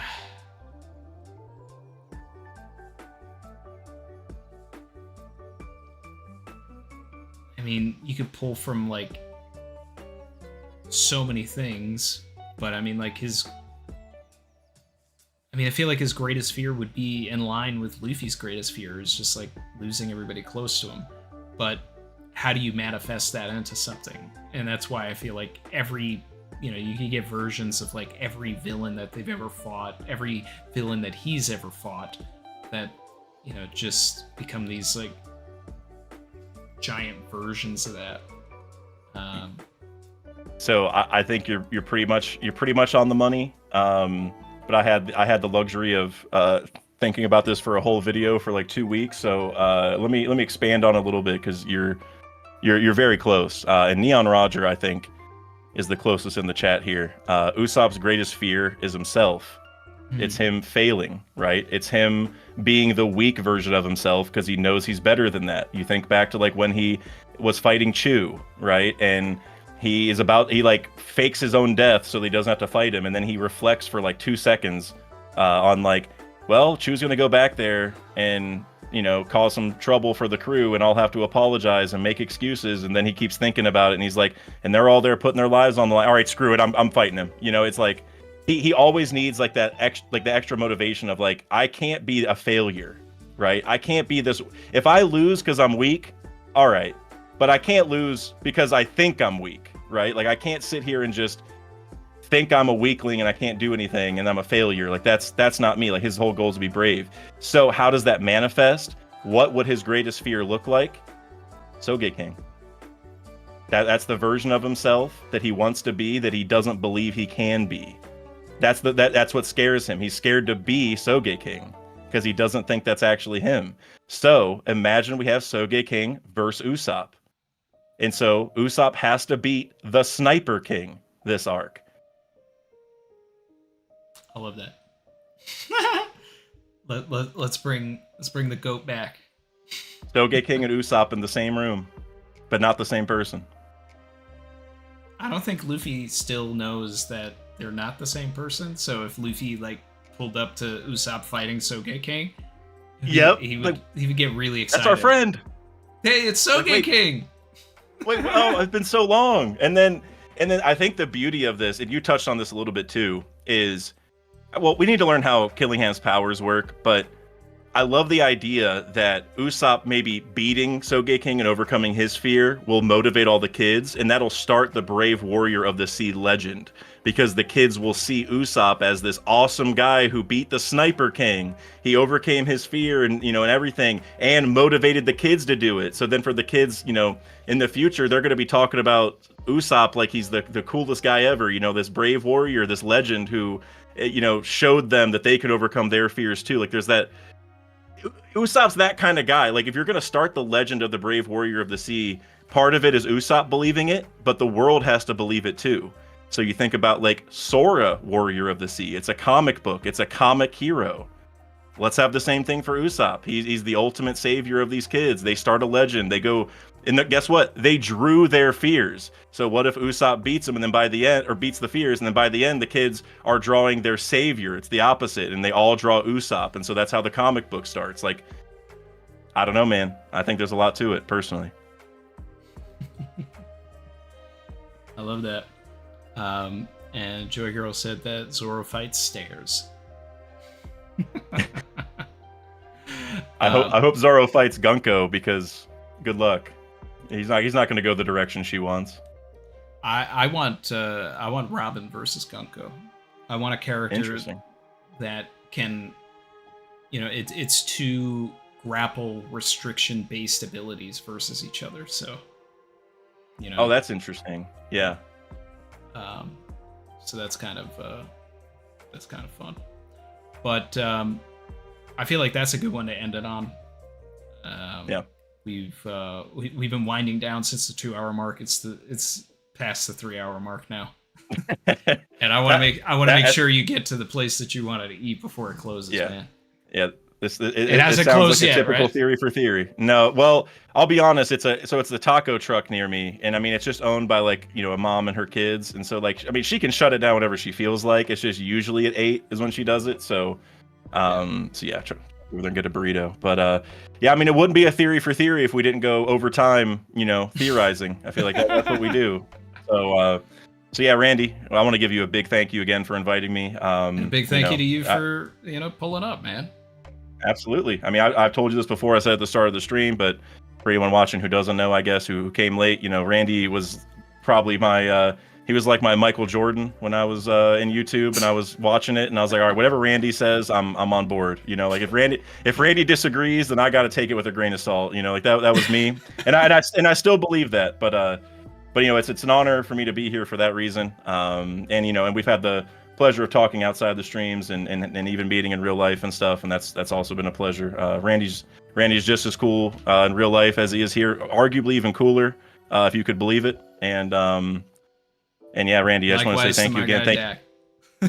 I appreciate you, man. Randy, we got to get you over at Anime NYC or something one of these times, man. I know you got conventions over near you, but yeah, it's been a while. You gotta come back home. I gotta come back home. Hey, come on, we're ready, man. This year's gonna be huge. We got a lot of people, so love to see you again if you can. But if not, we'll come out near your neck of the woods again sometime. When's Anime NYC this year? Like August 20 something. Maybe. Let's see. Yeah, let me know. We'll if you need any help, we'll figure it out, Randy.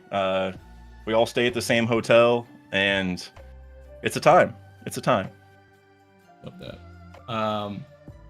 Thank you everybody in chat. Thanks for joining me for the return of Theory for Theory, and we'll be back here on Sunday for, is it 11:46 now? Yep. Vern just said if you go to Anime NYC, Vern will be there. Yeah, we'll need a whole Savage Crew meetup. Oh, I'm down for that. I'll be there. So, all right, guys, I'm gonna wrap things up here. See you guys Sunday for the chapter, and thanks again. Peace out, guys.